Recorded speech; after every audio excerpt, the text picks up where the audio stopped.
അള്ളാഹു നിശ്ചയിച്ച കർമ്മപദം വ്യക്തമാണ്. അതിനെക്കുറിച്ചാണ് വിസ്ഡം ഇസ്ലാമിക് ഓർഗനൈസേഷൻ നിങ്ങളോട് പറയുന്നത്. അതിന്റെ പുറത്തുള്ള ഒരു അജണ്ട നമുക്ക് നിശ്ചയിക്കാനില്ല, നമ്മൾ നിശ്ചയിക്കുകയുമില്ല, നിശ്ചയിച്ചിട്ടുമില്ല. ആ അജണ്ട പൂർണ്ണമായി നടപ്പാക്കിയോ എന്നോട് ചോദിച്ചാൽ ഇല്ല എന്ന് പൂർണ്ണമായി വിശ്വസിക്കുന്ന ഒരാളാണ് ഞാൻ, നിങ്ങളും. അന്ന് വിചാരിച്ച പോലെ കർമ്മപദത്തിൽ എത്താൻ നമുക്ക് കഴിഞ്ഞോ? അതൊരു ചോദ്യമാണല്ലോ. ആണ്. അപ്പൊ സ്വാഭാവികമായി രണ്ട് കാര്യം അറിയണം. ഒന്ന്, അല്ല എന്തൊക്കെ പദ്ധതികളാണ് നമ്മളോട് പറഞ്ഞത്, എന്തെല്ലാം നിർവഹിക്കാനാണ് അള്ളാഹു നമ്മളോട് ആവശ്യപ്പെട്ടത്, നമ്മളെ എന്തിനു വേണ്ടിയാണ് സൃഷ്ടിച്ചത്, ഇതെല്ലാം അറിയണം. നോക്കൂ, നിങ്ങളൊരു കമ്പനി, ഒരുപാട് ആളുകളുടെ ഉദ്യോഗസ്ഥന്മാരായി ഉണ്ടാവും. സർക്കാർ ആയാലും സർക്കാരേതര ജോലിയായിരുന്നാലും കമ്പനികളുടെ ജോലിയായിരുന്നാലും പ്രൈവറ്റ് ആയാലും അല്ലെങ്കിൽ സ്വന്തമായ ഒരു കടയിൽ ജോലി ചെയ്യുക, അല്ലെങ്കിൽ കുറെ തൊഴിലാളികൾ നിനക്കുണ്ടാവും, ടീച്ചേഴ്സ് ഉണ്ടാവും, എല്ലാവരും ഉണ്ടാവും. അവിടെയാണ് ടീച്ചറെ നിങ്ങളുടെ ഉത്തരവാദിത്തം ഇന്നതാണ്, അതിന് നിങ്ങൾക്ക് ഇത്ര ശമ്പളമുണ്ട് എന്നെല്ലാം പറയും. സ്വാഭാവികമായും അത് നിർവഹിക്കുമ്പോൾ അതിനോടൊപ്പം ആണ് നമ്മുടെ സംഘടനാ പ്രവർത്തനങ്ങളൊക്കെ. നിങ്ങൾക്കറിയാം, ഇവിടെ വന്ന ആദരണീയനായ ജനറൽ സെക്രട്ടറി സ്കൂൾ അധ്യാപകനാണ്, ഇവിടെ വന്ന പലരും കോളേജ് അധ്യാപകരാണ്, പല ജോലികൾ ചെയ്യുന്നവരാണ്. എന്നാൽ അവരുടെ കർമ്മപദം നിശ്ചയിക്കുന്നത് അവരെങ്ങനെയാണ്? അള്ള നിശ്ചയിച്ചതിനെതിരാകാതിരിക്കാൻ. അതുകൊണ്ടാണല്ലോ ടി കെ അഷ്റഫ് സാഹിബ് ഈ പല വൃത്തികേടുകളും സ്കൂൾ തലത്തിൽ തന്നെ നടപ്പാക്കിയപ്പോ അത് അള്ള നിശ്ചയിച്ച കർമ്മപദത്തിനെതിരായതുകൊണ്ടാണല്ലോ അദ്ദേഹം ശക്തമായി ഫേസ്ബുക്കിൽ അദ്ദേഹത്തിന്റേതായ കുറിപ്പുകൾ ഇട്ടതും ഒറ്റപ്പെട്ടതും പോരാടിയതും നമ്മൾ കൂടെ നിന്നതും എന്തുകൊണ്ടാണ്? റഹ്മാനായ റബ്ബ് നിശ്ചയിച്ച അജണ്ടക്ക് പുറത്തു പോകരുതെന്നുള്ളതുകൊണ്ടാണ്. അതായത് അള്ള പറയുക ഹുദൂദുല്ലാ, ഇത് അള്ള വെച്ച അതിർവരമ്പാണ്. ആ അതിർവരമ്പിനുള്ളിലാണ് നിങ്ങളുടെ കർമ്മപദം, അതിനപ്പുറത്തേക്ക് നിങ്ങൾ കടന്നു പോകാൻ പാടില്ല. ഇനി അള്ള പറയുന്നുണ്ട്, കുറെ ആളുകൾ കർമ്മം ചെയ്യുന്നുണ്ട്, കർമ്മം പൂർണ്ണമായി നിഷ്ഫലമാകും. എപ്പോ? ശിർക്ക് വന്നാൽ, കുഫ്ർ വന്നാൽ, പരലോക നിഷേധം വന്നാൽ, അള്ളാഹുവിനെ കുറിച്ച് തെറ്റുധാരണ വന്നാൽ, പ്രവാചകനെ കുറിച്ച് മോശമായി ചിന്തിച്ചാൽ, ആഖിറത്തിൽ അടിയുറച്ച് വിശ്വസിക്കാതിരുന്നാൽ. എന്നാൽ നിങ്ങൾ ആലോചിച്ചു, ഇവിടെ പല ആളുകളും കൊടികെട്ടുന്നു, രാഷ്ട്രീയ പ്രവർത്തനം നടത്തുന്നു. ഈ രാജ്യം, ഈ സ്റ്റേറ്റ് ഭരിക്കുന്നത് മതം വേണ്ട എന്ന് വിശ്വസിക്കുന്ന ഒരു പ്രസ്ഥാനമാണ്. എന്റെ വിഷയം നിങ്ങൾ ശരിക്കും ശ്രദ്ധിച്ചോ? അവർ പ്രവർത്തിക്കുന്നില്ലേ? ഉണ്ട്. പാർട്ടി വളർത്തുന്നില്ലേ? ഉണ്ട്. അധ്വാനിക്കുന്നില്ലേ? ഉണ്ട്. അവരിൽ രക്തസാക്ഷികളില്ലേ? ഉണ്ട്. ബദറിൽ മരിച്ചവരും അവരും ഒരേപോലെയാവോ? കേരളത്തിൽ മുസ്ലിങ്ങൾ നടന്നൊരു രാഷ്ട്രീയ പ്രസ്ഥാനമുണ്ട്. ആ പ്രസ്ഥാനത്തിന്റെ അജണ്ടക്കനുസരിച്ച് ജീവിച്ചൊരുത്ത മരിച്ചവൻ ഷഹീദാവോ? ഞാൻ പറയുന്നത് കർമ്മപദം ആര് നിശ്ചയിക്കണം? ഇത് വളരെ പ്രധാനമായ കാര്യമാണ്. അള്ള നിശ്ചയിക്കാത്ത ഒരു കർമ്മപദത്തിൽ ജീവിച്ചാൽ എന്താ ഉണ്ടാവുക? അങ്ങനെ ഞാൻ തുടക്കത്തിൽ പറയുന്നത് കേട്ടോളൂ. അള്ളാഹുവിന്റെ ഗ്രന്ഥം ഇന്ന് ശനിയാഴ്ചയാണ്, ഇന്നലെ വെള്ളിയാഴ്ചയായിരുന്നു. വെള്ളിയാഴ്ച ഓതുന്ന അധ്യായമാണ് 18-ാം അധ്യായം സൂറത്ത് ഖാഫ്. അതിലെ 103, 104, 105 വചനം മനസ്സിരുത്തി ഇന്ന് കേട്ട് അൽഹംദുലില്ലാഹ് നിറഞ്ഞ ഒരു സദസ്സിലാണ് നമ്മളുള്ളത്. ഈ വികാരം ഉൾക്കൊണ്ടുകൊണ്ട് വേണം നമുക്ക് ഇവിടുന്ന് പിരിയാൻ. ഇവിടെ പ്രഖ്യാപിച്ച എല്ലാ പദ്ധതികളും വിജയിപ്പിക്കാൻ ആകാശത്തിൽ നിന്ന് ഇനിയൊരു പ്രവാചകനെ അള്ള അയക്കില്ല, അല്ലെങ്കിൽ പൈസയുമായി ബാഗുമായി മലക്കുകൾ അള്ള അയക്കില്ല. നമ്മൾ മാത്രം നിർവഹിക്കേണ്ടതാണ്.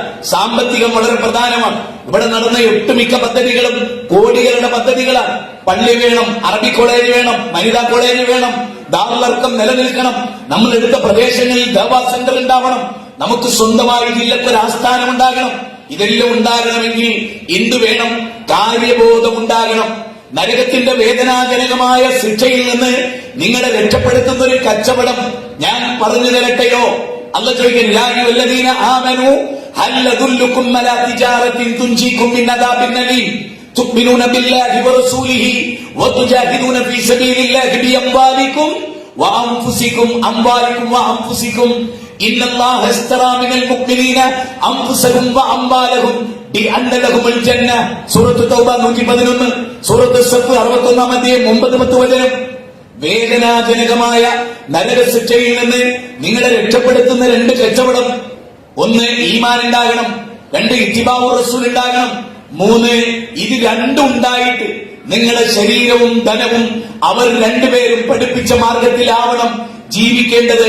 എങ്കിൽ നരകശിക്ഷയിൽ നിങ്ങൾക്ക് മോചനമുണ്ട് എന്ന്. അതിന് പുറത്തോട്ട് പോയാലോ? റസൂലിനെ ധിക്കരിച്ചാലോ അള്ളാഹുവിന്റെ ഗ്രന്ഥത്തെ നിഷേധിച്ചാലോ യുക്തിവാദ സ്വഭാവം ഉണ്ടായാലോ നിസ്കരിക്കുമ്പോഴും യുക്തിവാദം, നോമ്പ് നോൽക്കുമ്പോഴും യുക്തിവാദം, പർദ്ദ ധരിക്കാതിരിക്കാൻ യുക്തിവാദം, നല്ലൊരു ഡ്രസ്സ് ധരിക്കാൻ പറയുമ്പോ നാ പിന്നെ വേറെ കല്യാണം കഴിച്ചോ എന്ന് പറയാം. ഇങ്ങനെ തുടങ്ങി എല്ലാ അർത്ഥത്തിലുമുള്ള സ്ത്രീകളുടെയും പുരുഷന്മാരുടെയും മനസ്സിൽ കയറിയ നീചചിന്തകൾക്ക് വിരാമമിടാനും കൂടിയാണ് ഈ പ്രോഗ്രാമിൽ കർമ്മപദത്തിൽ നാം വളരെ മുന്നോട്ട് പോകണമെങ്കിൽ കർമ്മപദം നിശ്ചയിക്കപ്പെടണം. കുൽ ഹൽ നുനബ്ബിഉകും ബിൽ അഖ്സരീന അഅമാല الذين ضل سعيهم في الحياة الدنيا وهم يحسبون أنهم يحسنون صنعا أولئك الذين كفروا بآيات ربهم ولقائه فحبطت أعمالهم فلا نقيم له يوم القيامة وزنا. ഈ ആയത്ത് ഓർത്തുകൊണ്ടല്ലാതെ ഈ വിഷയത്തിന്റെ പൂർണ്ണതയിലേക്ക് എത്താൻ കഴിയില്ല. ഈ വിഷയം 18-ാം അധ്യായം 103, 104, 105 സൂറത്ത് കഹ്ഫിൽ 110 വചനങ്ങളാണ്. അതിലെ 103, 104, 105 അർത്ഥഗർഭമാണ്, സാരസമ്പൂർണമാണ്, ചിന്തോദ്ദീപകമാണ്, പരിവർത്തനാത്മകമാണ് എന്നാണ് ഞാൻ പറയുന്നത്. എന്താ അർത്ഥം കേട്ടോളൂ. നബിയെ, ദുനിയാവിൽ ഐഹിക ജീവിതത്തിൽ കർമ്മങ്ങൾ നോക്കൂ, സത്കർമ്മമല്ല, കർമ്മങ്ങൾ, പ്രവൃത്തികൾ, അധ്വാനങ്ങൾ, കഠിനാധ്വാനം. ഇവിടെ ഏത് മതസമൂഹത്തിൽപ്പെട്ടവരും യുക്തിവാദിയും അവരുടെ കുടുംബത്തെ പോലും കഠിനാധ്വാനം ചെയ്യില്ലേ? നെറ്റിത്തടത്തിൽ വേർക്കണില്ലേ? വിശ്രമം അറിയാതെ അധ്വാനിച്ചില്ലേ? ഇന്ത്യയുടെ സ്വാതന്ത്ര്യത്തിന് വേണ്ടി പടപൊരുതിയില്ലേ? ഇന്നും ലോകത്ത് പല പടപൊരുതലുകൾ നടക്കുന്നില്ലേ? ഇസ്രായേൽ സാമ്രാജ്യം കെട്ടിപ്പടുക്കുന്നതിനിടയിൽ പീഡിപ്പിക്കപ്പെട്ട ആത്മഹത്യ ചെയ്തില്ലേ എന്നുള്ള ഒരാൾ വെടിവെച്ച് മരിച്ചില്ലേ? വലിയൊരു കോടീശ്വരൻ. ഇതിന്റെയൊക്കെ നടുവിൽ നിന്നുകൊണ്ട് അല്ലാഹ് നമ്മളോട് പറയാൻ, നബിയെ നഷ്ടപ്പെട്ട ആളുകളെ കുറിച്ച് ഞാൻ പറഞ്ഞു തരട്ടെയോ? വലിയ നഷ്ടം സംഭവിച്ചവരാണ് നബിയെ. അവർ ദുനിയാവിൽ അല്ലദീന ളല്ല സഅയ്ഹും ഫിൽ ഹയാത്തി ദുനിയ, ഈ ദുനിയാവിൽ ഞങ്ങൾ ചെയ്യുന്നതൊക്കെ നല്ല കാര്യമാണ് എന്ന് വിചാരിക്കുന്നവർ കഠിനാധ്വാനമാണ്. പോലീസിനെ കണ്ണുപെട്ടിച്ച് 2 വീലർ ഓടിച്ച് എവിടെയോ വണ്ടിയുടെ ഉള്ളിൽ ഒരു 10 പതി MDMA ഒളിപ്പിച്ചു വെക്കുന്നതിലെ ത്യാഗം എത്രയാണ്, കഷ്ടപ്പാട് എത്രയാണ്, കള്ളു കുടിക്കുന്നതിലെ കഷ്ടപ്പാട് എത്രയാണ്, കള്ളു വിൽക്കുന്നതിലെ കഷ്ടപ്പാട് എത്രയാണ്, അത് നിയമത്തിന് അപ്പുറത്ത് അത് കൊണ്ടെടുക്കുന്നതിലെ ഉത്തരവാദിത്തം എന്താണ്? എല്ലല്ലേ, പിടിച്ചു പറയില്ലേ, കൊള്ളയില്ലേ, രാഷ്ട്രീയമില്ലേ, എല്ലാ അധ്വാനല്ലേ? ഇവിടെ വ്യത്യസ്ത മുസ്ലിം സംഘടനകൾ പ്രവർത്തിക്കുന്നില്ലേ? എല്ലാവരുടെ പ്രവർത്തനവും ഒരേപോലെ സ്വീകരിക്കപ്പെടുമെന്ന് നിങ്ങൾ വിചാരിക്കുന്നോ? കാസർഗോഡ് നിന്ന് തിരുവനന്തപുരം വരെ നടത്തിയ യാത്രകളില്ലേ? ഉണ്ട്. എന്തുകൊണ്ട് അല്ലാഹ് ഇവിടെ എങ്ങനെ പറയുന്നത്? നബിയെ, ദുനിയാവിൽ നന്നായിട്ട് പ്രവർത്തിച്ചവരുണ്ട്, നെറ്റിത്തരത്തിൽ വിയർത്തവരുണ്ട്, കഠിനാധ്വാനം ചെയ്തവരുണ്ടെന്ന് മാത്രമല്ല, ആ പ്രവൃത്തി ചെയ്യുമ്പോൾ ഭയങ്കര സംതൃപ്തിയാ. എല്ലാവരെക്കാളും മെച്ചപ്പെട്ട ഞങ്ങളാണ് വിചാരിച്ചത്. എല്ലാരും വിചാരിക്കുന്നത്, നിങ്ങളും ഞാനും വിചാരിക്കുന്നത്. പക്ഷെ ഉറപ്പുവരുത്താൻ ഒരു മാനദണ്ഡം ഉണ്ടാകണം. എന്നിട്ട് പറഞ്ഞു നബിയെ, അല്ലദീന ളല്ല സഅയ്ഹും ഫിൽ ഹയാത്തി ദുനിയ, ദുനിയാവിലെ പ്രയത്നങ്ങൾ നഷ്ടപ്പെട്ടു പോയ ആളുകളാണവർ. പ്രയത്നിച്ചിട്ടില്ല എന്നല്ല പറയുന്നില്ല, അധ്വാനിച്ചിട്ടില്ല എന്നല്ല പറയുന്നില്ല. അതുകൊണ്ടാണ് ഹല്ലതാക ഹദീസുൽ ഖാശിയ വജൂഹു യൗമൈദിൻ ഖാശിയ ആമിലത്തുൻ നാസിബ തസ്ലാ നാറൻ ഹമിയ തസ്ലാ നാറൻ ഹമിയ. എന്താ പറയുന്നത്? നെറ്റിത്തടത്തിൽ വിയർപ്പുണ്ട്, അധ്വാനമുണ്ട്, പക്ഷെ നഷ്ടപ്പെട്ട അധ്വാനമാവുള്ളത്. കുട്ടികൾക്ക് വേണ്ടി ജീവിച്ചത് വെറുതെയായി, ഭാര്യയ്ക്ക് വേണ്ടി ജീവിച്ചത് വെറുതെയായി, നാട്ടിൽ പ്രശ്നങ്ങൾ ഉണ്ടാക്കിയത് വെറുതെയായി, രാവിലെ എഴുന്നേറ്റ് പോയത് വെറുതെയായി, രാത്രി വരെ അധ്വാനിച്ചത് വെറുതെയായി, ജീവിതത്തിന്റെ 60 കൊല്ലം ബാത്തിലായി പോയി. എന്താ കാരണം? ഗൗരവമായി ആലോചിക്കണം. ജീവിതത്തിൽ ഏതോ ഒരു നിമിഷത്തിൽ ഒരു മൈദീശയെ രക്ഷിക്കണേ എന്ന് പറഞ്ഞുപോയി, ഒരു ശിർക്കിന്റെ വരി ഉച്ചരിച്ചു പോയി, അത് പിന്നീട് പശ്ചാത്തപിച്ചില്ല. ആ വിശ്വാസവുമായി ജീവിച്ചങ്ങ് മരിച്ച്. അല്ല എന്താ പറയുന്നത്? നബിയെ, വലഖദ് ഊഹിയ ഇലൈക വഇലല്ലദീന മിൻ ഖബ്ലിക ലൈൻ അശ്റക്ത ലഅമലുക ലൈൻ അശ്റക്ത ലഅഹ്ബതന്ന അമലുക. സകല അമലും സകല കർമ്മങ്ങളും പൊളിഞ്ഞുപോയി. കർമ്മപദത്തിൽ നാം മുന്നോട്ട് നീങ്ങുമ്പോൾ ആ കർമ്മപദം എന്താവണം? ആ കർമ്മത്തിന്റെ ബേസ് ഏത് വിശ്വാസത്തെ ബേസ് ചെയ്ത് രൂപപ്പെടണം? ഏത് വിശ്വാസം ഉണ്ടായിരിക്കണം? ഏത് വിശ്വാസം ഉണ്ടായിക്കൂടാ? നബി സല്ലല്ലാഹു അലൈഹി വസല്ലം മൂത്താപ്പ മറുഭാഗത്തുണ്ടല്ലോ, യാ അമ്മി ഖുൽ ലാ ഇലാഹ ഇല്ലല്ലാഹ് എന്ന് പറയുമ്പോ ഏതോ ഒരു വിശ്വാസത്തിന് വേണ്ടി ജീവിച്ച മൂത്താപ്പയത്, അവരുടെ നേതാവാത്. ആ നേതാവ് അവിടെ കർമ്മപദത്തിലായിരുന്നു, അത് ശിർക്കിലായിരുന്നു, കുഫ്റിലായിരുന്നു. അദ്ദേഹത്തിന്റെ കൂടെ ഉണ്ടായിരുന്ന അബൂജഹലിന്റെ വിശ്വാസം എന്താ? മുഹമ്മദ് നബി പഴിച്ച ആളാണ്. അതുകൊണ്ട് തന്നെ ബദറിൽ പോകുമ്പോഴുള്ള പ്രാർത്ഥന എന്താ? അല്ലാഹുവേ ഹാദൽ ബൈത്തുട, ഈ ബൈത്തിന്റെ നാഥ രണ്ട് വിഭാഗം ഇവിടെ ഏറ്റുമുട്ടുകയാണ്. ഒന്ന് നിന്റെ പക്ഷം, അത് ഞങ്ങൾ. രണ്ട് മറുഭാഗം പുത്തൻവാദി. അങ്ങനെയായിരുന്നു പാടിയത്. പക്ഷേ പുത്തൻവാദി എന്ന് ആരെ കുറിച്ചു വിളിച്ചുവോ അവരെ അല്ലാഹു സ്വീകരിക്കുകയും പാരമ്പര്യവാദം ആരുന്നയിച്ചുവോ ശിർക്ക് ചെയ്യുവോ ലഹബത്തുന്നഅമലും ചെയ്തത് മുഴുവനും അവർ ഹജ്ജ് ചെയ്തിരുന്നു. ലബ്ബൈക അല്ലാഹുമ്മ ലബ്ബൈക. അവർ ഹജ്ജ് ചെയ്തു വന്നിരുന്നു. പാഴായി പോയില്ലേ? നഷ്ടപ്പെട്ടു പോയില്ലേ? ഇല്ലേ? മഹാനായ 950 വർഷം നൂഹ് അലൈഹിസ്സലാം പ്രവർത്തിച്ചില്ലേ? ഉണ്ട്. അദ്ദേഹത്തിന്റെ സ്വീകരിക്കപ്പെട്ടില്ലേ? ഉണ്ട്. അദ്ദേഹത്തിന്റെ കൂടെ കിടപ്പറ പങ്കുവെച്ച് അതിലൊരു കുഞ്ഞിനെ ജനിച്ച് ഗർഭപാത്രത്തിൽ വളർത്തിയ ഉമ്മയും ആ ഗർഭപാത്രത്തിൽ വളർന്ന മകനും സത്യനിഷേധികളായി മരിച്ച് വെള്ളത്തിൽ മുങ്ങി മരിച്ചില്ലേ? അവർ നാളെ നരകത്തിലല്ലേ? ഒരേ വീട്ടിൽ നരകത്തിലും ഒരേ വീട്ടിൽ സ്വർഗത്തിലും. സത്യമല്ലേ? നിങ്ങൾ ആലോചിക്ക്, ചിന്തിക്ക്. ഗൗരവമായിട്ടല്ലാതെ ഈ സദസ്സിൽ നിങ്ങൾ പിരിഞ്ഞു പോകാൻ പാടില്ല. എന്തുകൊണ്ടെന്നാൽ തമാശയായ ഒരു നിമിഷം പോലും വിശ്വാസികളെ നമുക്ക് ജീവിക്കാൻ എങ്ങനെ സാധ്യമാകും? നമ്മളോട് പറഞ്ഞിട്ടാണോ നമ്മൾ ഇവിടെ വന്നത്? നമ്മളോട് പറഞ്ഞിട്ടാണോ നമ്മുടെ മുഖം ഇങ്ങനെയായത്? നമ്മളോട് പറഞ്ഞിട്ടാണോ നമ്മുടെ നടത്തം ഈ രൂപമായത്? നമ്മളോട് പറഞ്ഞിട്ടാണോ ശരീരത്തിന്റെ നിറമിതായത്? ഒന്നുമല്ല. അതുപോലെ നമ്മളോട് പറയാതെ, നമ്മളറിയാതെ, നമ്മൾ ചിന്തിക്കാതെ ഈ ലോകത്ത് നിന്ന് ഇവിടെ പറച്ചിൽ അതൊരു 2 വീലറിന്റെ രൂപത്തിലാകാം, ടിപ്പർ ലോറിയുടെ, അല്ലെങ്കിൽ ട്രെയിനിലെ യാത്രയിലാകാം, അല്ലെങ്കിൽ പുതപ്പ് മൂടിക്കിടക്കുമ്പോഴാകാം.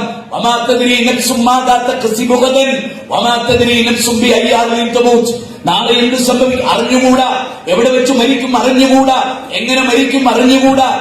എല്ലാരും മരിക്കുന്നുറപ്പാണ്. 16-ാം അധ്യായം 61-ാമത്തെ വചനം. ടൈമായാൽ പിന്നെ കുട്ടികളല്ലേ? ഞാനൊക്കെ വിചാരിക്കും, വല്ലാഹി 11 മക്കളുടെ മേൽനോട്ടമുള്ള ഒരാളെന്ന നിലയിൽ ഞാൻ പലപ്പോഴും വിചാരിക്കും, പഠിച്ചവനെ എന്നോട് പലപ്പോഴും ഞാൻ എന്റെ ചെറിയ കുട്ടികളെ കൊണ്ടുപോകുമ്പോ ആളുകൾ ചോദിക്കും, മോളതാണല്ലേ, പേരക്കുട്ടികളല്ലേ? അവൻ ഞാൻ ചിരിച്ചുകൊണ്ട് പറയും, എന്റെ മുത്തായത്, എന്റെ മോനായത്, എന്റെ കുഞ്ഞായത്. നിങ്ങൾക്ക് ഇത്ര പ്രായങ്കരം നിങ്ങൾ വിചാരിച്ച് പേരക്കുട്ടിയായിരിക്കും. അപ്പൊ എന്തേ എനിക്കുണ്ടാവുന്ന ടെൻഷൻ? ഈ കുട്ടി വളരുന്നത് കാണാൻ ഞാനുണ്ടാകുമോ? അവനൊരു ആവശ്യമുള്ളപ്പോൾ അവന്റെ ഒപ്പുണ്ടാകുമോ? അവൻ നേരത്തെ അനാഥനായി പോകുമോ? കാരണം എന്താ? അല്ലാഹ് പറഞ്ഞിട്ടില്ല എപ്പോ വിളിക്കുമെന്ന്, എവിടെ വെച്ച് വിളിക്കുമെന്ന്. ഞാൻ കഴിഞ്ഞ ദിവസം എന്റെ പ്രിയ സുഹൃത്തുമായി, തിരുവനന്തപുരത്തെ എന്റെ സുഹൃത്തുമായി, കുട്ടികൾ സ്കൂളിൽ ഉണ്ടാക്കുന്ന കലാപങ്ങളുമായി, തല്ലുമായി, വയനാട്ടിൽ നടന്ന ആ കുട്ടിയെ മർദ്ദിച്ചതുമായി ബന്ധപ്പെട്ടപ്പോ എന്റെ സുഹൃത്ത് പറഞ്ഞു, എനിക്കുമുണ്ട് അങ്ങനെ ഒരു മകൻ. അവനെ കുറിച്ച് ഓർക്കുമ്പോഴൊക്കെയും എനിക്കിത് കാണുമ്പോൾ കരച്ചിൽ വരും. സ്വാഭാവികമാണ്. നമ്മുടെ മക്കളെ, നമ്മുടെ കുടുംബത്തെ, ഉറ്റവരെ, ഉടയവരെ എല്ലാവരെയും വിട്ടൊരു യാത്ര, അനന്തമായ യാത്ര, മടക്കമില്ലാത്ത യാത്ര. ആ യാത്രയെ കുറിച്ചാണ് യഥാർത്ഥത്തിൽ നമ്മളിവിടെ ചിന്തിക്കേണ്ടത്. അല്ലാഹ് നൽകിയ ഒരായുസ്, ഓർമ്മ വെച്ചത് മുതലുള്ള കാലയളവ്, അതിലെ യൗവനം, അതിനെക്കുറിച്ച് ചോദ്യമുണ്ട്. അല്ലാഹ് പറയാൻ, ഒരിക്കലും ഒരു ആദമിന്റെ മകന്റെ കാൽ അത് മുന്നോട്ട് വെക്കാനാവില്ല. ആദമിന്റെ മകന്റെ കാലുകൾ എന്തിനെ കുറിച്ച് ചോദ്യമില്ലാതെ, 5 കാര്യങ്ങളെ കുറിച്ച് ചോദ്യമില്ലാതെ, അതേ നിന്റെ ആയുസ് എന്തിനു വേണ്ടി, നിന്റെ ആരോഗ്യം എന്തിനു വേണ്ടി, നിന്റെ യൗവനം എന്തിനു വേണ്ടി, നിന്റെ ജ്ഞാനം എന്തിനു വേണ്ടി, ഇങ്ങനെ തുടങ്ങി ഓരോ വിഷയത്തിലുമുള്ള ചോദ്യങ്ങളുണ്ട്. ആ ചോദ്യങ്ങൾ കടന്നുപോകാതെ പ്രിയപ്പെട്ടവരെ, ജീവിതത്തെ തമാശയായി, ട്രോളുകളായി, കോമഡികളായി കാണുന്നുവെങ്കിൽ അറിയണം, നഷ്ടപ്പെട്ടു പോയ ടൈം അത്രയും നഷ്ടമായിരുന്നു എന്നറിയണം. അതെ, യാ അയ്യുഹല്ലദീന ആമനൂ ലാ തുൽഹികും അംവാലുകും വലാ ഔലാദുകും അൻ ദിക്രില്ലാഹ് വമൻ യഫ്അൽ ദാലിക ഫഉലൈക ഹുമുൽ ഖാസിറൂൻ. അല്ലാഹ് പറയാൻ, ഫഉലൈക ഹുമുൽ ഖാസിറൂൻ. മക്കൾക്ക് വേണ്ടി മാത്രം ജീവിച്ചു, അപ്പൊ നിസ്കാരം മറന്നുപോയി. മക്കളെ കൊഞ്ചിച്ച് വീട്ടിലിരുന്നു, അപ്പൊ ഫർള് നഷ്ടപ്പെട്ടു പോയി. മക്കൾക്ക് വേണ്ടി അവരുടെ കൂടെ പോയി, അപ്പോൾ ഫർള് പലതും നഷ്ടപ്പെട്ടു പോയി. ഫഉലൈക ഹുമുൽ ഖാസിറൂൻ, നഷ്ടക്കാരായി. അവിടെ 2 കാര്യങ്ങൾ. 105-ാമത്തെ വചനം, 18-ാം അധ്യായം. ഉലൈക അല്ലദീന കഫറു ബിആയാതി റബ്ബിഹിം വലിഖാഇഹി. ഈ 2 പോയിന്റ് എടുത്തോ. ഒന്ന്, നിഷേധിച്ചു അല്ലാഹുവിന്റെ ആയത്തുകളെ, ഖുർആനിനെ പരിഹസിച്ചു. പരിഹസിക്കുന്നവരുടെ എണ്ണം കൂടി വരുന്ന ഒരു കാലഘട്ടത്തിലൂടെയാണ് നമ്മൾ കടന്നു പോകുന്നത്. തനിക്ക് ജന്മം നൽകി, തന്നെ പാലൂട്ടി, തന്നെ ഗർഭം ധരിച്ചു, തന്നെ വളർത്തി, ആളാക്കി, തന്നെ സ്കൂളിൽ പഠിപ്പിച്ചു, തന്നെ ഡോക്ടർ വരെയാക്കി, ആ ഉമ്മയെ കുറിച്ച് സെക്സ് കലർന്ന വർത്തമാനം പറയുന്ന മക്കളില്ലാതിരിക്കാൻ തീർച്ചയായും നമ്മുടെ കർമ്മപദം നിരീക്ഷിക്കണം. ഞാൻ എന്ത് ചെയ്യണം? എന്റെ റബ്ബ് പറഞ്ഞിട്ടുണ്ട്, വൈലാ ഫറഗ്ത ഫൻസബ് വൈലാ റബ്ബിക ഫറബ്. ഒരു പണി കഴിഞ്ഞാൽ വേറൊരു പണി. കർമ്മ നൈരന്തര്യത്തിന്റെ ലോകം. നിങ്ങൾക്കറിയുമോ? ഇറാ ഗുഹയിൽ തിരുദൂതർ അക്ഷരക്കൂട്ടുകൊണ്ട് അത്ഭുതം സൃഷ്ടിച്ച വിശ്വാചാര്യൻ, സ്ത്രീ വിമോചകൻ, മാനവികതയുടെ കാവലാൽ, യുദ്ധരംഗത്ത് ലോകത്തിന്നോളമില്ലാത്ത നിയന്ത്രണങ്ങൾ പഠിപ്പിച്ച പ്രവാചകൻ, നീതിബോധം പഠിപ്പിച്ച പ്രവാചകൻ, ന്യായബോധം പഠിപ്പിച്ച പ്രവാചകൻ, ശാന്തിബോധം പഠിപ്പിച്ച പ്രവാചകൻ, അതെ, ജീവിതത്തിന്റെ സകല മണ്ഡലങ്ങളിലും മാതൃകയായ ഒരു പ്രവാചകൻ ഇറാ ഗുഹയിൽ നിന്ന് പേടിച്ച് വീട്ടിൽ വന്ന് പദപ്പെട്ട് കൂടിക്കിടന്നപ്പോ അള്ളാഹ് പറയുന്നു, മുഹമ്മദേ, കർമ്മപദത്തിന്റെ നൈരന്തര്യത്തിലേക്ക്, കർമ്മപദത്തിന്റെ ലോകത്തേക്ക്, പ്രവർത്തനങ്ങളുടെ ലോകത്തേക്ക് ചാടി എഴുന്നേക്ക്, സടകുടഞ്ഞെഴുന്നേക്ക്. ആദർശത്തിന്റെ മൂടുപടങ്ങളിൽ നിന്ന് കർമ്മനൈരന്തര്യത്തിന്റെ ലോകത്തേക്ക് ചാടി എഴുന്നേക്ക്. യാ അയ്യുഹൽ മുസമ്മിൽ ഖുമിൽ ലൈല ഇല്ലാ ഖലീല നിസ്ഫു അവ ഇൻകുസ് മിൻഹു ഖലീല ഔ സിദ് അലൈഹി വറതിൽ ഖുർആന തർതീല. യാ അയ്യുഹൽ മുദ്ദസിർ ഖും ഫഅൻദിർ വറബ്ബക ഫകബ്ബിർ വസിയാബക ഫതഹീർ. രണ്ട് രൂപം. ഒന്ന് എഴുന്നേക്ക്, രാത്രി നിസ്കരിക്ക്, റബ്ബിനോട് കാര്യം പറ, മനുഷ്യന്റെ റബ്ബിന്റെ മുമ്പിൽ തുറന്നു വെക്ക്. എല്ലാവരും ഉറങ്ങുന്ന പോലെ കൂർക്കം വലിച്ചുറങ്ങല്ലേ. അനാഇല്ല ഇസാജിദം വഖായിമ, എഴുന്നേറ്റുകൊണ്ട് നിസ്കരിക്കുക. വല്ലദീന യബീതുന ലിറബ്ബിഹിം സുജ്ജദൻ വഖിയാമ. സൂറത്ത് ഫുർഖാൻ 65-66 വചനം വ്യക്തമാണ്. അങ്ങനെ പഠിപ്പിക്കപ്പെട്ടു. എന്നിട്ട് പറഞ്ഞു, കർമ്മ പദത്തിലേക്ക് ഇറങ്ങ്, അള്ളാഹുവിനെ പറ്റി പറഞ്ഞു കൊടുക്ക്, നല്ല ഡ്രസ് ഇട്ടിട്ട് ജനങ്ങളുടെ പോയി പ്രസംഗിക്ക് എന്ന് സൂറത്ത് മുദ്ദസ്സിർ 74-ാം അധ്യായം 1 മുതൽ 4 വരെയുള്ള വചനം, സൂറത്ത് മുസമ്മിൽ 73-ാം അധ്യായം 1 മുതൽ 5 വരെയുള്ള വചനം. ഇവിടെയൊക്കെ പറഞ്ഞത് എഴുന്നേറ്റ്. ഇവിടെ ജീവിതം ഇങ്ങനെ തള്ളി നീക്കാനല്ല, ടൈം പോക്കാനല്ല. തബാറക്കല്ലദീ ജഅല ഫിസ്സമാഇ ബുറൂജ വജഅല ഫീഹാ സിറാജൻ വഖമറൻ മുനീറ വഹുവല്ലദീ ജഅലൽ ലൈല വന്നഹാറ ഖിൽഫത്തൻ ലിമൻ നറാദ അൻ യദ്ദക്കറ ഔ അറാദ ശുക്കൂറാ. സൂറത്ത് ഫുർഖാൻ 61-62 അല്ലാഹു പറയുന്നതെന്തറിയോ? കാലചക്രം അതിന്റെ അനുസൃതമായ പ്രവാഹം നിർവഹിക്കും. കാലം മുന്നോട്ട് പോകും. സൂര്യനും ചന്ദ്രനും മാറി മാറി ഉദിച്ചുയരും. അതെ, രാവും പകലും മാറി വരും. എന്നിട്ട് പറയാണ്, നന്ദിയുള്ളവരായിട്ട് നിങ്ങളുടെ ജീവിതം മുഴുവനും നന്ദിയുള്ളവരായിട്ട് നിങ്ങൾക്ക് ജീവിക്കാം. നന്ദി കെട്ടിട്ടാണോ? അങ്ങനെയും നിങ്ങൾക്ക് ജീവിക്കാം. പക്ഷേ നിങ്ങളെല്ലാവരും എന്നിലേക്കാണ് മടങ്ങുന്നത്. ഇലല്ലാഹി മർജൂകും ജമീഅ ഫഉനബ്ബിഉകും ബിമാ കുൻതും തഅമലൂൻ. നന്ദി കെട്ടവരെയും നിങ്ങളെയും ഒന്നിച്ച് റബ്ബിന്റെ കോടതിയിൽ കൊണ്ടുവരും. അവിടെ ഹിസാബുണ്ട്, വിചാരണയുണ്ട്, അവിടെ കൈകടിക്കേണ്ടി വരും. യൗമ യഉള്ളുല്ലാഹിൻ അലാ യദൈ യഖൂലു യാ ലൈതനി ഇത്തഖദതു മഅ റസൂലി സബീല യാ വൈലതാ ലൈതനി ലം അത്തഖദു ഫുലാനൻ ഖലീല ലഖദ് അളല്ലനി അനിൻ ദിക്ർ. എന്താ അർത്ഥം? ഇന്ന് രാവിലെ മുതൽ, ആയത്തിന്റെ അർത്ഥം പറയുന്നത്, രാവിലെ മുതൽ വൈകുന്നേരം വരെ ഉത്ബോധനം വന്നു കിട്ടി. 5 പ്രഭാഷണങ്ങൾക്ക് പിറകെ 6ാമത്തെ സമാപന പ്രസംഗത്തിലാണ് ഞാനും നിങ്ങളും ഉള്ളത്. അതെ, അവിടെ പറയും, ലഖദ് അളല്ലനി അനിൻ ദിക്ർ, എനിക്ക് ഉത്ബോധനം കിട്ടിയിരുന്നു. പക്ഷേ മഗ്‌രിബിന് കോഴിക്കോടത്ത് നിന്ന് പിരിഞ്ഞ് വീട്ടിലെത്തി, നാട്ടിലെത്തി, നാളെയായി മറ്റന്നാളായി. പിന്നെ ഞാൻ യുക്തിവാദത്തിലേക്ക് പോയി, തോന്നിയാസത്തിലേക്ക് പോയി, പെണ്ണിനെ ശ്രമിക്കുന്നതിലേക്ക് പോയി, തോന്നിയാസത്തിന്റെ പിന്നാലെ പോയി എന്നാണോ നമ്മൾ പറയുന്നത്? എന്റെ കൂട്ടുകാരൻ ചീത്ത കൂട്ടുകെട്ടായിരുന്നു എനിക്ക്, അതുകൊണ്ട് ഞാൻ നരകത്തു പോയി. സ്വർഗത്തിന്റെ കിലുകാർ നരകക്കാര് നോക്കി ചോദിക്കുന്ന ഒരു ചോദ്യമുണ്ട്. എന്താണ്? ഫീ ജന്നാതി യതസാഅലൂൻ അനിൽ മുജ്രിമീൻ മാ സലഖകും ഫീ സഖർ ഖാലൂ ലൻ നകു മിനൽ മുസല്ലീൻ വലൻ നകു നുതീമുൽ മിസ്കീൻ ഫകുന്നാ നഖുദു മഅൽ ഖായിലീൻ ഫകുന്നാ നുകദ്ദിബു ബിയൗമിദ്ദീൻ. സൂറത്ത് മുദ്ദസ്സിർ 39 മുതൽ 47 വരെയുള്ള വചനമാണ്. അതിലെന്താ ചോദിക്കുന്നത്? സ്വർഗക്കാര് നരകക്കാരോട് ചോദിക്കാൻ, അല്ല മാ സലഖകും ഫീ സഖർ, എന്തേ നരകത്ത് പോയത്? ഇത്താത്തമാരെ, ഉമ്മമാരെ, അനുജത്തിമാരെ, സുഹൃത്തുക്കളെ, എന്റെ പ്രിയപ്പെട്ടവരെ, എന്താ ചോദ്യം? എന്തേ നരകത്ത് പോയത്? നിങ്ങൾ എന്താ നരകത്ത് പോയത്? ഞങ്ങൾ നിസ്കരിക്കുമായിരുന്നില്ല കൃത്യമായിട്ട്. ഞങ്ങൾ പാവപ്പെട്ടവർക്ക് ഭക്ഷണം കൊടുക്കൽ കർമ്മപദത്തിലെ ഗംഭീരമാണ്. അല്ലെ, അനാഥകളെ,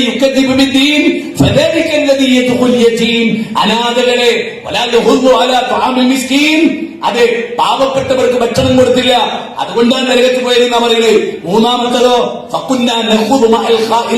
വൃത്തികെട്ട കൂട്ടുകാരികൾ, വൃത്തികെട്ട കൂട്ടുകെട്ടുകൾ ഉണ്ടായി.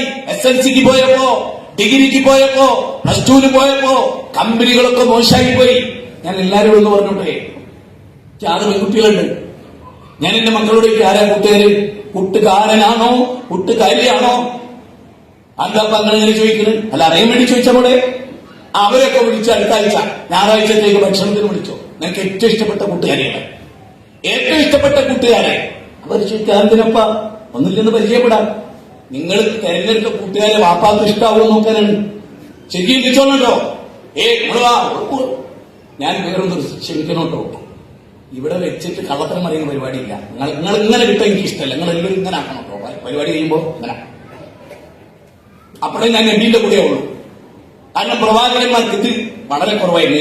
ഇത് എല്ലാവർക്കും ഇപ്പൊ ആഗ്രഹം തരുമോ? എല്ലാ സംഘടനയിലും ഇത് ഒരു മൈനസ് പോയിന്റ് ഒരു പ്രബോധകനെ പറ്റി പറഞ്ഞാൽ അപ്പോഴേക്ക് ഡൗണായി പോയി. വരുന്നത് കാര്യങ്ങൾ ശ്രദ്ധിച്ചോ. അപ്പൊ മക്കളിച്ച് എന്തിനാണ് ഒന്ന് നിങ്ങൾക്ക് പറ്റിയ കൂട്ടുകാരാണോ എന്ന് അറിയാനാണ്. അവര് ഗേറ്റ് കടന്ന് വരുമ്പോൾ തന്നെ അറിയാത് പറ്റിയതാണോ പറ്റാത്തതാണോ. പെൺകുട്ടികളെ വരുന്നതിൽ ചിലപ്പോൾ കുത്തിയിട്ടിട്ടും ചായം വെച്ചിട്ടൊക്കെ എനിക്ക് തരിക. ടൈറ്റ് ജീൻസ് ഒക്കെ ഇട്ട് 300 കീറലൊക്കെ ഉണ്ടാവും. അങ്ങനത്തെ കമ്പനിയാണ് ഇത്. ഇന്നത്തോടുകൂടി അവസാനിച്ച് ഈ ചോറോടുകൂടി ഇവിടെ തീർന്നത്. ഞാനിത് പ്രസംഗിച്ചു വേറൊരു സ്ഥലത്ത്. അപ്പൊ ട്രോളന്മാരിറങ്ങി സോഷ്യൽ മീഡിയ പോയിടോട് നിന്ന് എന്റെ മക്കളെ കാര്യത്തിൽ നിങ്ങൾക്ക് ആ ജാഗ്രത എനിക്കല്ലേ ഉണ്ട്. ഞാൻ വീട്ടിൽ പോയിട്ട് എന്റെ വീട്ടിൽ പറഞ്ഞ എന്റെ കുട്ടി എന്താകാൻ തീരുമാനിക്കുന്ന നാട്ടുകാരാ. ഓന്റെ ഇഷ്ടത്തിനൊക്കെ എന്റെ മക്കൾക്ക് കമ്പനി വേണോ എന്റെ തീരുമാനിക്കുന്നത്. ഈ ഇരിക്കുന്ന രക്ഷിതാക്കളോടാൻ പറയുന്നത് നിങ്ങളുടെ ജീവിതത്തിൽ ചെയ്തിട്ടുണ്ടോ? നിങ്ങളുടെ കൂട്ടുകാർ, നിങ്ങളുടെ മക്കളുടെ കൂട്ടുകാരാരാ? ഓരോ സ്വഭാവം എന്താണ്? ഓരോ കൂടെ കൂട്ടിയിട്ടുണ്ടോ? വേണ്ട, അവരെയും കൂടെ കൂട്ടി നിങ്ങളൊരു യാത്ര പോയി നോക്ക്. അപ്പൊ അറിയാം എന്റെ മോള് തെരഞ്ഞെടുത്ത കൂട്ടുകാരി നന്നോ നന്നില്ലേ. മോളെ ഭാവി ആ ഒറ്റ യാത്രയിൽ അറിയാം. ഓരോറ്റ യാത്രയിൽ അത് പഠിക്കൽ ബാധ്യത നമുക്കുണ്ട്. എല്ലാവരും പറയും മക്കൾക്ക് വേണ്ടിയാ ജീവിക്കുന്നത്. നുണയാണ്. മക്കൾക്ക് വേണ്ടിയാണ് നമുക്കുള്ളത് ഒരു നുണയാണ്. മക്കൾക്ക് വേണ്ടി ജീവിക്കുന്നവർ മക്കളുടെ കൂടെ ജീവിക്കാൻ സമയം കണ്ടെത്തണം. മക്കളെ കൂടെ തീരെ ഉണ്ടാവില്ല. ഒരു കാര്യത്തിൽ ഒന്നിനും ഉണ്ടാവില്ല. പൈസ കൊടുക്കുന്നുണ്ടാവും. അടുപ്പൊന്നും സുഖമാണ്. മറ്റെല്ലാ കാര്യം ഇപ്പൊ എനിക്ക് 500 റുപ്യ വേണം. ഇവിടെ കിട്ടിയില്ലേ? കിട്ടി. അല്ല എല്ലാ ബന്ധവും ഇല്ല. നല്ല വാപ്പ അയാൾ സ്വയം വിചാരിക്കരുത്. ഈ 500 റുപ്യ എന്തിനാ? അതായത് ചോദിച്ചിട്ടേ ഇല്ല. അന്ന് അയാളെ കിബിർ പറയുന്ന അറിയോ? ഞാൻ എന്റെ മോളോട് എന്തിനാണ് ചോദിക്കില്ല. നമ്മളെ കുട്ടിയല്ലേ, ഞാൻ കൊടുത്ത്. ഓൻ വിചാരിക്കുന്ന വലിയ ആളാണ്. അവന്റെ ധാരണ എന്താണ്? ഞാൻ വലിയ ആളാണ്. ഈ പൊട്ടനാ, ഈ കിഴങ്ങനാ, ഒന്നിനും കൊള്ളാത്ത വാപ്പയാ. ദേഷ്യം പിടിക്കണ്ടോ? ഉണ്ടോ? ഞാൻ ചോദിക്കുന്നത് സ്വന്തം മക്കൾ എങ്ങോട്ട് പോകുന്നു? അവരുടെ കർമ്മപദം ഏതാണ്? ഞാൻ പറയുന്നത് നിങ്ങളുടെ കുട്ടികളെ കോളേജിലോ ക്യാമ്പസിലോ നിങ്ങൾ വിദ്യാർത്ഥി സംഘടനകളെ കുറിച്ച് പറഞ്ഞു കൊടുക്കണം. നിങ്ങളുടെ കുട്ടി SLC കഴിഞ്ഞു, കുറച്ചുകൂടി ഉയർന്ന പഠനത്തിൽ പോകുകയാണെങ്കിൽ 3 അക്ഷരത്തിലുള്ള ചില വിദ്യാർത്ഥി സംഘടനയെ പറ്റി പറയണം. മോനെ, അന്നെ കാലപാമ്പ് കൊത്തിവലിച്ചാൽ ഈ ആ പ്രസ്ഥാനത്തിന്റെ തൊട്ടടുത്ത് പോയിക്കരുത് കേട്ടോ. ആ കൂട്ടത്തിൽപ്പെട്ടവന്റെ തൊട്ടടുത്ത് പോലും പോയിക്കരുത്. വിഷാണ്, കാറ്റെട്ടിയാൽ മതി. അപ്പയ്ക്ക് കേടുന്ന് യുക്തിവാദി ലിബറലായിട്ടോ. പിന്നെ നിനക്ക് പെണ്ണിനോടല്ല കല്യാണം കഴിക്കാൻ തോന്നുക, ആണിനോടാണ്. ഓരോ പോസ്റ്ററിൽ അങ്ങനെയാണ് ക്യാമ്പസിന്റെ ഫ്രണ്ടിൽ. നിഷേധിക്കാൻ കഴിയോ? ആര് പറഞ്ഞു കൊടുക്കണം? എന്റെ കൂട്ടരെ ഇബ്രാഹിം നബി ഇന്നെ പോലാണോ? അല്ലല്ലോ. ഇബ്രാഹിം നബിയുടെ കാര്യം പറഞ്ഞാൽ പിന്നെ നിങ്ങൾ എന്തിന് കൃഷിയിലേക്കണം? ഇബ്രാഹിം നബിക്ക് 2 മക്കളുണ്ടായിരുന്നു. രണ്ടാമത് ഇവിടെ വിളിച്ചെത്തി. തൊട്ടടുത്ത് പെച്ചിന്റെ കുട്ടികൾ ഇങ്ങോട്ട് വാ. നൂറാല്ല, പെച്ചിന്റെ കുട്ടികൾ ഇങ്ങോട്ട് വാ. രണ്ടാളെയും തൊട്ടടുത്ത് നിർത്തി. മുജാഹിദ് ബാദ്ശാഹി വെറുതെ പറയല്ല. 2-ാം അധ്യായം 132 എടുത്തു വയ്ക്കണം മൊബൈൽ. എന്നിട്ട് സ്വയം നോക്കി വെക്കും. എന്നിട്ട് ചോദിക്കണം, മക്കളെ, വിശേഷപ്പെട്ട ഒരു ദർശനമായ ഇസ്ലാം നിങ്ങൾക്ക് അള്ളാഹ് തെരഞ്ഞെടുത്ത് തന്നിട്ടുണ്ട്. മക്കളെ, ഇതേനേക്കാൾ വിശേഷപ്പെട്ടൊന്ന് വേറുണ്ട് നിങ്ങൾക്ക് തോന്നുന്നുണ്ടോ? അതുകൊണ്ട് തന്നെ നിങ്ങൾ ബാപ്പ സ്വീകരിച്ച ഈ ലൈനിൽ നിങ്ങൾ ഉറച്ചു നിൽക്കുവോ? ബാപ്പാക്കത് അറിയണം. ഇബ്രാഹിം നബി പറയും ബാപ്പാക്കത് അറിയണം. എന്നിട്ട് ആ ആയത്ത് അവസാനിക്കണം എങ്ങനെ അറിയോ? ഫലാ തമൂതുന്ന ഇല്ലാ വഅൻതും മുസ്ലിമൂൻ. എന്റെ പൊന്നു ആ കുട്ടികളെ, നിങ്ങൾ മുസ്ലിങ്ങളായിട്ടല്ലാതെ മരിക്കല്ലേ. അതിനർത്ഥം എന്താ?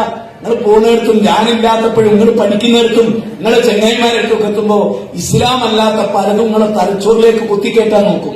അപ്പോഴൊക്കെയും ബാപ്പാൻ നിങ്ങൾ ഓർത്തോളും. ഞാൻ ചോദിക്കട്ടെ, ഈ വചനം ഇങ്ങനല്ലാതെ ഞാൻ എങ്ങനാ പറയേണ്ടത്? പറ. യാ പുനയ്യേ, എന്റെ പൊന്നുമോനെയേ, ശിർക്ക് ചെയ്യില്ല മോനെ. ഇന്ന ശിർക ലദുൽമുൻ നദീം. അതാര് പറഞ്ഞതാ? നമ്മളെന്താ പറയാറിയോ? നമ്മൾ പറയാലോ. അപ്പൊ ഞാനാണ് ചിലപ്പോ എന്റെ ഒരു മോളെ ഉപദേശിക്കണം. ഞാൻ ഞാനാണ് മുജാഹിദാണേ, എന്റെ മോനെ എന്റെ മോളൊന്ന് ഉപദേശിക്കണം. എന്നിട്ട് ആരിസ്ക അവിടെ ഇങ്ങോട്ട് വിളിക്കുക. മുജാഹിദേ, ഞാനാണേ ആരിസാണ്, എന്റെ മോളെ ഇച്ചൊന്ന് ഉപദേശിക്കണം. ഞാൻ പറയുന്നു, ഞങ്ങൾ രണ്ടാളും കേങ്ങന്മാരാണ്. അതെന്താ? സ്വന്തം മോളെ ഉപദേശിക്കാൻ പറ്റുന്ന നാട്ടുകാരെ ഉപദേശിച്ച് ഇങ്ങനെ നടക്കുക. എല്ലാവർക്കും കൗൺസിൽ. ആര്? നമ്മൾ ഓരോരുത്തരും ഞാനൊക്കെ ആ ഫീൽഡിലുള്ള ഒരാളാണ്. ഒരുപാട് ആയിരക്കണക്കിന് കുടുംബങ്ങൾ ഈ ജീവിതത്തിനിടയിൽ വിളിച്ചിട്ടുണ്ട്. ഈ 1000 കുടുംബം വിളിക്കുമ്പോൾ ഞാൻ എന്റെ മോളെയും കൊണ്ട് ആഴ്ചക്കാലം ഡേറ്റും കാത്ത് മുപ്പല വീടിന്റെ മുമ്പിൽ ഇങ്ങനെയൊക്കെയാണ്. എന്താ സംഭവം അറിയാം? നമ്മളെല്ലാവരും മദ്രസയിൽ പോയ നിങ്ങൾ പഠിപ്പിക്കണ്ട, ഇങ്ങനെ ഇവിടെ കൊണ്ടാക്കിയ അല്ല ഉമ്മ മദ്രസത്തുനിന്നാണ്. ടീച്ചർ മദ്രസത്തുനിന്ന്, ടീച്ചർ വേറൊരാളുടെ ഉമ്മയാണ്, വേറൊരു പയ്യന്റെ ഉമ്മയാണ്. നിങ്ങളുടെ ഉമ്മ വീട്ടിലാണ്. ആ മടിത്തട്ടിൽ ഇരുത്തി പഠിപ്പിക്കേണ്ടത് ഉമ്മ പഠിപ്പിക്കണം. അതിന് ഉമ്മക്കടെ വേറെതാ ഉമ്മ എങ്ങനെയുള്ള അറിയോ? ഉമ്മ ഫുൾ ടൈം ഇല്ല. മകനെ വീടിന് വാതിലൊക്കെ തുറന്ന് സലാം വലൈക്കും മോളെ മുഖത്തേക്ക് നോക്കിയിട്ടില്ല. മകളുടെ മുഖത്ത് ആരോ ഒന്ന് ഇടിച്ചിട്ടുണ്ട്, ഇവിടെ ചുണ്ട് പറ്റിയിട്ടുണ്ട്. പക്ഷെ ഉമ്മ കണ്ടിട്ടില്ല. ഉമ്മ ഒരാഴ്ചയായിട്ട് മോളെ മുഖത്ത് നോക്കിയില്ല. കാരണം പോകുമ്പോ ഉമ്മ ആക്കോട്ടെ എന്ന് പറയും, ആ പോയെന്ന് പറയും. വരുമ്പോ ഉമ്മ ഞാൻ വന്നിട്ടുണ്ട്, ആ ഓടി വരും, ഓള് മുകളിൽ കയറി പോകും. ഈ ആഴ്ചയിലിടക്കുള്ള മുറിവ് ഉണങ്ങിയിട്ട് പോലും ഉമ്മ കണ്ടിട്ടില്ല. കാരണം ഉമ്മക്ക് മുഖത്ത് നോക്കാൻ നേരില്ല, മൊബൈലിന്റെ മുഖത്ത് നോക്കിയില്ല. അതുകൊണ്ട് അത്ര ഇഷ്ടപ്പെട്ട ഒരു പ്രസംഗമൊന്നും ആയിരിക്കൂല. പിന്നെ എത്രയും ദൂരം വന്നത് നിങ്ങളെ കയ്യടി കിട്ടാനാണ്, പിന്നീട് ആവശ്യമില്ല. അപ്പൊ അവിടെ ഇവിടെ വീണ്ടും പ്രസംഗിച്ചാലോ. ഞാൻ ഇവിടെ വന്നിട്ടുണ്ടെങ്കിൽ ഈ പരിപാടിയുടെ ആത്മാവിനെ കുറിച്ച് നസീർ എന്നോട് പറഞ്ഞപ്പോ അന്ന് ഞാൻ കുറിച്ചു വെച്ച പോയിന്റുകളായി. അത് നിങ്ങളോട് തുറന്നു പറയാൻ. കർമ്മപദമെന്ത്, അള്ളയും റസൂലും ജീവിതത്തെ കുറിച്ച് എന്താ പറഞ്ഞത്, അതാദ്യം അറിയണം. അല്ലദീ ഖലഖൽ മൗത വൽ ഹയാത ലിയബ്ലുവക്കും അയ്യുക്കും അഹ്സനു അമല വഹുവൽ അസീസുൽ ഗഫൂർ. സൂറത്തുൽ മുൽക്ക് 67:2 എന്തെങ്കിലും പറയുന്നത്, നിങ്ങൾക്ക് മരണവും ജീവിതവും സൃഷ്ടിച്ചത് ഏറ്റവും നല്ല പ്രവൃത്തി നിങ്ങളിൽ ആരാണ്. ഇവിടെ ആയിരക്കണക്കിന് ആളുകൾ ഉണ്ടാവും. ഈ ആയിരക്കണക്കിന് ആളുകളിൽ ഉപ്പ ചിലപ്പോൾ സ്വർഗാവകാശിയായിരിക്കും. ഉമ്മ അങ്ങനെ ആയിക്കൊള്ളുന്നില്ല. ഉമ്മ സ്വർഗത്തിലായിരിക്കും, ഉപ്പ അങ്ങനെ ആയിക്കൊള്ളുന്നില്ല. 5 കുട്ടികൾ 2 ആൾ ചിലപ്പോൾ സ്വർഗത്തിലായിരിക്കും, 3 ആൾ അങ്ങനെ ആയിക്കൊള്ളുന്നില്ല. എന്തേ എങ്ങനെയായത്? സൂറത്ത് തൂറിൽ 52-ാം അധ്യായം 21 പറയുന്നതാണ്, ബാപ്പാന്റെ ഈമാനിനെ പിന്തുടർന്ന മക്കൾ. അങ്ങനെ ഒരു പ്രയോഗമുണ്ട്. ബാപ്പാന്റെ ഈമാനിനെ. അപ്പൊ ബാപ്പാന്റെ ഈമാൻ എന്താകണം? അബൂജഹലിന്റെ ഈമാനായ പോരാ, ഫിറൗനിന്റെ ഈമാനായ പോരാ, ഇന്ന് കേരളത്തിലെ സംസ്ഥയുടെ ഈമാനായ പോരാ. അതിനെന്താകണം? ഇന്നല്ലദീന ഖാലൂ റബ്ബുനല്ലാഹ് ثم استقاموا تتنزل عليهم الملائكة ألا تخافوا ولا تحزنوا وأبشروا بالجنة التي كنتم توعدون إن الذين قالوا ربنا الله ولا خوف عليهم ولا هم يحزنون. 46-ാം അധ്യായം 13. 41-ാം അധ്യായം 30. എന്താ? ഇന്നല്ലദീന ഖാലൂ റബ്ബുനല്ലാഹ്. അതുകൊണ്ടാ രാവിലെ എന്ത് പറയുന്നത്? റളീതു ബില്ലാഹി റബ്ബൻ. അത് പറഞ്ഞിട്ട് സീമടപുരം നിങ്ങൾ കുട്ടിയെ തന്നെ. അപ്പൊ പറഞ്ഞത് എന്താണ് മനസ്സിലായില്ല. മൊല്ലക്ക് വീഞ്ഞത്തുകാരൻ മൊല്ലക്ക് പറഞ്ഞത് എന്താണ് മനസ്സിലായില്ല. ബാക്കവിമാർക്ക് ഇതെന്താന്ന് മനസ്സിലായില്ല. നബീനോട് ദുആ ചെയ്യുമ്പോൾ നിങ്ങളുടെ നാട്ടുകാരൻ ബാക്കവി കയ്യിങ്ങനെ ഉയർത്തുക. നബീനോട് ദുആ ചെയ്യുമ്പോ, അള്ളാനോട് ദുആ ചെയ്യുമ്പോ കയ്യിങ്ങനെ ഉയർത്തല്. എന്നിട്ട് ഒരു സൃഷ്ടിയോട് ദുആ ചെയ്യുമ്പോ കയ്യിങ്ങനെ ഉയർത്തി വെച്ചിരിക്കുന്നത്. ആളുകൾക്കുള്ളതല്ല ഇത്. ഇത് ഈമാൻ ക്ലിയർ ആവണം. الذين آمنوا ولم يلبسوا إيمانهم بظلم أولئك لهم الأمن وهم مهتدون. അള്ളാഹ് പറഞ്ഞെടുത്ത് നിൽക്കുക. അള്ളാഹ് 6-ാം അധ്യായം 82 പറയുന്നത് ഈമാനിൽ ദുൽമ കലരുത്. എന്നിട്ട് അള്ളാഹ് പറഞ്ഞത് ഈമാനിൽ ദുൽമ കലർന്നാൽ ഹജ്ജ് ബാത്തിലാണ് എന്ന് പറയുക. അറേബ്യയിലെ അബൂജഹൽ കൂട്ടർ കൃഷിന്ന് ഓഹരി കിട്ടിയാല് അതിൽ1% എത്ര ശതമാനം അവരെ ശൈഖന്മാർക്ക് മാറ്റിവെച്ചു. സൂറത്ത് അന്നാമ പറയുന്നത് ഇത്ര ശതമാനം അള്ളാഹ്ക്ക് മാറ്റിവെച്ചു. മൊയ്തീൻ ശൈഖിന് മാറ്റിവെച്ചു. ഇത് മൊയ്തീൻ ശൈഖിന്റെ ആള്, ഇത് അള്ളാന്റെ ആള്. ഇത് അള്ളാഹ്ക്ക് വേണ്ടി ഒബിയത്തിന്, ഇത് മൊയ്തീൻ ശൈഖിന്. അങ്ങനെ പറഞ്ഞു എന്ന് സൂറത്ത് അന്നാമ പറയുന്നത്. കേരളത്തിലെ മുസ്ലിമീങ്ങളിലെ തൊപ്പിയിട്ട താടി വെച്ച പർദ്ദട്ട ആണും പെണ്ണ് എന്താ പറയുന്നത്? ഇത് മൊയ്തീൻ ശൈഖിന്റെ കോഴി, ഇത് മൊയ്തീൻ ശൈഖിന്റെ ആള്. നമ്മളിവിടെ ആണ്ടൂർക്കുളത്തെ ആടിനെ പറ്റി മുമ്പ് പ്രസംഗിച്ചിരുന്ന ഓർമ്മ ഉണ്ടാവും. ഞാൻ ഇങ്ങോട്ട് വരുമ്പോ ഓർക്കുക, ഈ കർമ്മങ്ങളൊക്കെ ചെയ്തു, പക്ഷെ കർമ്മങ്ങളൊക്കെ ബാത്തിലായി പോയി. എന്താ? കർമ്മം സ്വീകരിക്കപ്പെടാൻ. ഏതുപോലെ? ലളിതമായ ഒരു ഉദാഹരണം പറയാം. നമ്മൾ തിരുവനന്തപുരം എയർപോർട്ടിൽ പോയി. ഭാര്യയുണ്ട്, ഭർത്താവുണ്ട്, 3 മക്കളുണ്ട്. എല്ലാവരുടെ കയ്യിലും രേഖകളും കാര്യങ്ങളും ഒക്കെ ഉണ്ട്. എയർപോർട്ടിന്റെ അടുത്തെത്തി. 4 ആളെ പാസ്പോർട്ട് കണ്ടു, 5-ാമത്തെ ആളെ പാസ്പോർട്ടില്ല. ഒരാളുടെ പാസ്പോർട്ടില്ല. ഏതായാലും ഇന്നത്തെ 4 ആക്കുണ്ടല്ലോ, സാരല്ല, പൊയ്ക്കോട്ടെ എന്ന് എയർപോർട്ടിൽ കഴിപ്പോ പറഞ്ഞേക്കോ ഇല്ല. അപ്പൊ പിന്നെ 4 ആളും പാസ്പോർട്ട് ഉള്ളവര് ഇതിനെ ഒഴിവാക്കാൻ പറ്റൂലെങ്കിൽ ആ പാസ്പോർട്ട് ഉള്ളവർ എന്ത് വേണം? പാസ്പോർട്ട് ഇല്ലാത്തത് പോലെ മടങ്ങി പോരണം. പക്ഷെ പരലോകത്ത് അങ്ങനെയല്ല. 4 പാസ്പോർട്ട് ഉണ്ട്, ഒരാൾക്കില്ല. അങ്ങോട്ട് പോകാൻ പറ്റില്ല, ഇങ്ങോട്ട് തിരിച്ചു പോരുമില്ല. അതതിന്റെ പ്രത്യേകത. അപ്പൊ എന്ത് വേണം? വീട്ടിലെല്ലാവർക്കും ഇതുണ്ടാവണം. സ്വർഗത്തിന്റെ വാതിൽ തുറക്കാനുള്ള തൗഹീദിന്റെ താക്കോലില്ലേ, അതിന്റെ പല്ലുകളില്ലേ. എന്താ അള്ളാന്റെ റസൂൽ പറഞ്ഞേ? എല്ലാ പൂട്ട് തുറക്കാനും എല്ലാ താക്കോലും പറ്റൂല. ആ പൂട്ടിന്റെ ഉള്ളിൽ ചില അച്ചുകളുണ്ട്, അതിനനുയോജ്യമായ പല്ലുകൾ വേണം. എന്തിന്? താക്കോലിന്. ലാ ഇലാഹ ഇല്ലല്ലാഹ് യാതൊന്ന് താക്കോല് കൊണ്ടല്ലാതെ സ്വർഗത്തിന്റെ വാതിൽ തുറക്കാൻ പറ്റുമോ? ഈ ഇരിക്കുന്ന സഹോദരിമാരോട് ചോദിക്കാൻ, നിങ്ങളുടെയൊക്കെ വീട്ടിലെല്ലാവരെയും വിശ്വാസം തൗഹീദാണോ? ആണോ? നിങ്ങളുടെ കുട്ടി എന്താ? ഞാനൊരു ഉദാഹരണം പറയാം. സ്ത്രീകളുമായി ബന്ധപ്പെട്ട് എനിക്ക് നോട്ട് തന്നോണ്ടേ പറയാം. ഞാൻ ചോദിക്കുന്നു, സുമയ്യയെ പോലെ, സുമയ്യ എന്തിനാ മരിച്ചത്? തൗഹീദിന് വേണ്ടിയാണ്. എന്തിനാ സഫിയ അടി കിട്ടിയത്? തൗഹീദിന് വേണ്ടിയാണ്. എന്തിനാ അവരെ നിരത്തിട്ട് വലിച്ചത്? തൗഹീദിന് വേണ്ടിയാണ്. എന്തിനാ അവരെ ഒളിവിൽ താമസിക്കേണ്ടി വന്നത്? തൗഹീദിന് വേണ്ടിയാണ്. എന്തിനാ ഖദീജത്തുൽ കുബ്ര അങ്ങനെ പ്രയാസപ്പെടേണ്ടി വന്നത്? തൗഹീദിന് വേണ്ടിയാണ്. എന്തിനാ ആസിയ ബീവിക്ക് കല്ല് കിട്ടിയത്? എന്തിനാ അവരുടെ ശരീരത്തിൽ ചോര വന്നത്? റബ്ബി ബിനിനെ ഇന്തൊക്കെ ബൈത്തൻ ഫിൽ ജന്ന എന്നവർ പറഞ്ഞത് തൗഹീദിന് വേണ്ടിയാണ്. നിങ്ങളൊക്കെയോ? ഒരു തല്ല് അള്ളാഹുവിന്റെ ദീനിന് വേണ്ടി കിട്ടിയിട്ടുണ്ടോ? എന്നോട് ചിലപ്പോൾ ചെല്ലി വിളിച്ചു പറയും, നിങ്ങൾ ആ പ്രസംഗത്തിന്റെ ചൂട്ടില് ആളുകൾ കുറിച്ച കുറിപ്പ് കണ്ടോ? എന്തെല്ലാം തെറിയണക്കാവ് ചെവി അടക്കം ബ്രഷ് ഇട്ടിട്ട് ഞാൻ പറയും, ഇത് എനിക്ക് വിത്തിരിയല്ലോ. ഓരോ തെറി കേൾക്കുമ്പോ ഒരു പാപം കൊഴിഞ്ഞു പോകുന്നത് നിങ്ങൾ എന്താ മനസ്സിലാക്കി? ഇത്ര വലിയ തൗഫീക്ക് വേറെ ആക്കുണ്ടോ? ഓരോ തെറി കിട്ടുമ്പോഴും ഓരോ പാപം കൊഴിഞ്ഞു. അതുകൊണ്ട് നാട്ടുകാരെന്ത്, നമുക്ക് ഏറ്റവും പറ്റിയ തെറ്റുകളിലൊന്നറിയാം. നമ്മൾ പല കർമ്മവും ചെയ്യിക്കാൻ തടസ്സമാകുന്ന ഒരു കാര്യം അറിയോ? അവർ എന്ത് വിചാരിക്കും, ഇവർ എന്ത് വിചാരിക്കും. കഴിഞ്ഞ ദിവസം എനിക്കൊരു തൗഹീദി പ്രസംഗം എഴുതി തന്നു. അയാൾ പറഞ്ഞു തന്ന പോലെ ഞാൻ പ്രസംഗിച്ചു. പിറ്റേന്ന് കൂട്ടിലിട്ട പുലിന്റെ വകയാൾ എനിക്കെതിരെ ചാടിക്കടിച്ച്. എന്താ ചാടിക്കടിക്കാൻ കാരണം? ഇങ്ങനെ പച്ചക്ക് തൗഹീദ് പറയാ. അപ്പൊ എത്ര ആളെ സൗഹൃദം പോകും? ഭയങ്കര. അപ്പൊ സൗഹൃദം ഉണ്ടാവണം. എന്തിന്? ദുനിയാവിലെ ജീവിതത്തിന്. അപ്പൊ ആഹ്റോ നിങ്ങളറിയോ? ഇബ്നു അബ്ബാസ് റളിയല്ലാഹു അൻഹു പറയാ, അവനൊരു നബി സല്ലല്ലാഹു അലൈഹി വസല്ലം ഒരു സ്വപ്നമുണ്ട്. ആ സ്വപ്നത്തിന്റെ പ്രത്യേകത എന്താ? ആ സ്വപ്നത്തിന്റെ പ്രത്യേകത നബിമാരെ കാണുകയാണ്. കഴിഞ്ഞുപോയ നബിമാരെ സ്വപ്നത്തിൽ മുത്ത് നബി സല്ലല്ലാഹു അലൈഹി വസല്ലം കാണുകയാണ്. ഒരു നബി ഇങ്ങനെ വരുന്നത്. അവൻ നബി ഇങ്ങനെ നോക്കി, ആരൊക്കെയാ കൂടെ ഉള്ളത്? ആരുമില്ല, ഒറ്റക്ക്. വേറൊരു നബിന്റെ വരുന്നത്, 2 ആള്.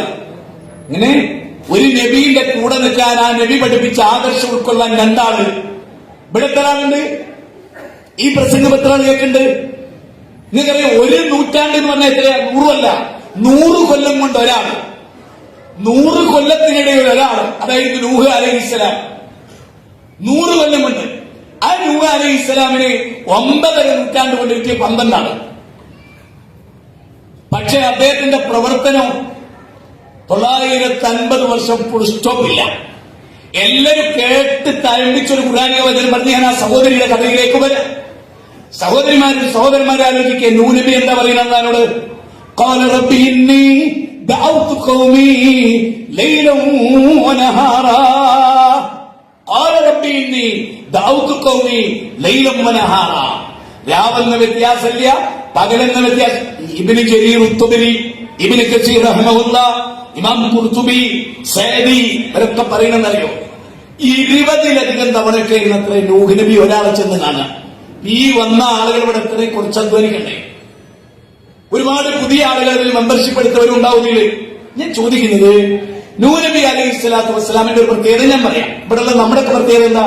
എല്ലാം കഴിഞ്ഞിട്ട് കുറച്ച് സമയം സംഘടനയ്ക്ക്. അങ്ങനല്ലേ? നൂഹ് നബി അങ്ങനല്ല, ഫുൾ ടൈം സംഘടനയ്ക്ക്, ഫുൾ ടൈം. ഒരു നബി പറയുന്നുണ്ട് ഖുർആൻ സൂറത്ത് ഹൂദിൽ, കിന്റെ റബ്ബ് ഉപജീവനം തന്നിട്ടുണ്ട്, കൃഷി. അനബിയുടെ പ്രത്യേകത കൃഷി ഉണ്ടായിരുന്നു, നാൽക്കാലി ഉണ്ടായിരുന്നു, അതിനൊക്കെ അദ്ദേഹത്തിന് വരുമാനം ഉണ്ടായിരുന്നു. എന്നിട്ട് അദ്ദേഹം ചോദിക്കുന്ന ഒരു ചോദ്യമുണ്ട്, എനിക്ക് എന്റെ റബ്ബ് മാന്യമായി ഉപജീവനം തന്നിരിക്കെ ഞാൻ പിന്നെ നിങ്ങളോട് കള്ളം പറഞ്ഞ് പൈസ ഉണ്ടാക്കേണ്ട കാര്യം എന്താ? യൂക്കുലുൻ അംവാലന്നാസ് ബിൽ ബാത്തിലിന്റെ ആവശ്യമില്ല എനിക്ക്.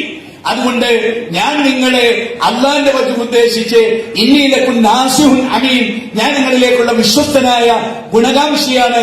ഞാൻ പറയും, നിങ്ങൾ കേട്ടോളി. നൂഹ് നബി അലൈഹിസ്സലാമിനെ പറ്റി പറയുന്നതറിയോ? ഒരാൾക്ക് രാവിലെ 8 മണി, അതായത് നൂഹ് നബി ജീവിക്കുന്ന പരിസരത്ത് ഒരാൾക്ക് 8 മണിക്കാണ് പറ്റിയ. രാവിലെ 8 മണിക്കാണ് കുറച്ച് ഫ്രീ, 8:15 വരെ. നൂഹ് നബി ഷാർപ്പ് 8 മണിക്കാണ് വീട്ടിലെത്തിയിരിക്കും. തബ്രി പറയാണ്, അവിടെ എത്തിയിരിക്കും. 8:30 ആവുമ്പോ അയാൾക്ക് പോകണം. 8:30 ആകുമ്പോഴേക്ക് എന്ത് 8:30 വേറൊരു സ്ഥലത്ത് 8:30 അവിടെ കയറും. അപ്പൊ അയാൾക്ക് 9 മണിക്ക് പോകണം. 9 മണിക്ക് വേറൊരാളെ കിട്ടും, അവിടെ കയറും. അങ്ങനെ ലൈലം വനഹാറ. എന്നിട്ട് എന്തായിരുന്നു റിസൾട്ട്? ആ റിസൾട്ട് ഞാനാ പറയുന്നത് നിങ്ങൾ വിചാരിച്ചോളൂ, അല്ലെ ഇവിടെ നല്ല അറിയപ്പെട്ട പ്രാസംഗികനെ വിചാരിച്ചോളൂ, ഹുസൈൻ സെൽവിയെ പൈസ മുതലേ വിചാരിച്ചോളൂ, താജു എന്ന് വിചാരിച്ചോളൂ. താജു പറയും ഞാനിങ്ങനെ പ്രസംഗിച്ച് ലാഭം പറഞ്ഞു, പക്ഷെ ആളുകൾ ഓടിപ്പോവുകയാണ്. നമ്മൾ എന്താ പറയാ, അത് എന്റെ കയ്യിലിരിപ്പുണ്ടാണ്, അനുഭവ ഗുരു. അതുകൊണ്ടാ നേരെ മറിച്ച് നൂനബി പറയാ, റബ്ബേ ഞാൻ ഇങ്ങനൊക്കെ ക്ഷണിച്ചു റബ്ബേ നിന്നിലേക്ക്. എന്തിന്? നീ അവർക്ക് പുറത്തു കൊടുക്കുന്നതിന് വേണ്ടി, നിന്റെ വഹദാനിയത്തിലേക്ക് ഞാൻ അവരെ ക്ഷണിച്ചു. പക്ഷെ ഫലം യസിലും ദുആഇ ഇല്ലാ ഫിറാറാ. എന്റെ വിളി അവരുടെ ഓടിപ്പോക്ക് വർദ്ധിപ്പിച്ചതല്ലാതെ മറ്റൊന്നുമില്ല. ശരി, അങ്ങനെ ഓടിപ്പോക്ക് വർദ്ധിച്ചപ്പോഴും അദ്ദേഹം എന്താ ചെയ്ത്? കർമ്മപദത്തിൽ മുന്നോട്ട്. നിരാശപ്പെട്ടോ? ഇല്ല. ഏറ്റവും നിരാശ അദ്ദേഹത്തിന് തോന്നിയെന്ന് തഫ്സീറിൽ എവിടെയുള്ളത് അറിയോ? ഒരു നിലക്കും മഴയില്ലാത്ത, കാർമേഘമില്ലാത്ത, ചുട്ടുപൊള്ളുന്ന ചൂടുള്ള ദിവസം അള്ള കപ്പലുണ്ടാക്കാൻ പറഞ്ഞപ്പോ ചിന്തിക്കണേ. അള്ള കപ്പലുണ്ടാക്കാൻ വന്ന ദിവസം പരിഹാസം കൊണ്ടങ്ങോട്ട് പൊതിഞ്ഞ് ഓരോരുത്തരും അദ്ദേഹം ഇരുന്നിട്ട് കപ്പൽ പണി ഇങ്ങനെ എടുത്തുകൊണ്ടിരിക്കുമ്പോ ആളുകൾ വന്നിട്ട് പൊട്ടൻ എന്തെല്ലാം പറയാമോ അതൊക്കെ പറഞ്ഞു. പരിഹാസത്തിന്റെ അപഹാസത്തിന്റെ എന്തൊക്കെ ഉണ്ടോ അതൊക്കെ ട്രോളി, എല്ലാം ട്രോളി. പക്ഷേ നൂനബി ഉറച്ചു നിന്നു. ജലപ്രളയമുണ്ടായി. ജൂതി പർവ്വതത്തിൽ കൊണ്ടുപോയി അള്ള അദ്ദേഹത്തെ രക്ഷപ്പെടുത്തി. ആ സമയത്ത് പോയി അദ്ദേഹത്തിന്റെ പണി എന്താ പറയുന്നത്? കപ്പലിൽ കയറി നിന്നിട്ട് ദൂരെ നോക്കുമ്പോൾ മകൻ വെള്ളത്തിൽ ഇങ്ങനെ, ഒരു പിതാവിനെ നമ്മൾ കാണുക, മനസ്സിൽ ഓർക്കുക. എന്താ ഒരു മകൻ വെള്ളത്തിൽ നിന്നാണ് പറയും, മോനെ കേറിക്കോ, ഫിർഖത്തുന്നാജിയുടെ കപ്പലിൽ കയറിക്കോ മോനെ, ഈ കപ്പലിൽ കയറിക്കോ കുട്ടി. വേദിന്റെ അള്ളാനോട് അദ്ദേഹം തർക്കിക്കാമോ? അള്ളാനോട് എന്താ പറയുന്നറിയോ? നാഥ എന്റെ അഖിലകാരെ രക്ഷപ്പെടുത്തുമെന്ന് നീ പറഞ്ഞിട്ടില്ലേ നാഥ? അപ്പ ചോദിക്കുന്ന ഒരു ചോദ്യമുണ്ട്. അതാണ് എന്റെ വിഷയത്തിന്റെ ആദ്യ ഭാഗം. ഞാൻ അങ്ങനെ തുടങ്ങി. എന്താ അപ്പൊ ചോദിക്കുന്ന ഒരു ചോദ്യമുണ്ട്, ആര് പറഞ്ഞു അവൻ നിന്റെ അഖിലകാരനാണെന്ന്? അവൻ നിന്റെ അഖിലകാരനല്ല. കാരണം രക്തബന്ധമാണ് കുടുംബ ബന്ധത്തെക്കാൾ പവിത്രമായി ഇസ്ലാം കാണുന്നത്. അതുകൊണ്ട് തന്നെ രക്തബന്ധത്തെക്കാൾ പവിത്രമായ ആദർശ അഖിലെന്ന് പറയുന്ന, നമ്മൾ സാധാരണ പറയുന്ന ആദർശ കുടുംബം, ആ ആദർശ കുടുംബത്തിലെ മെമ്പറേ അല്ലവൻ.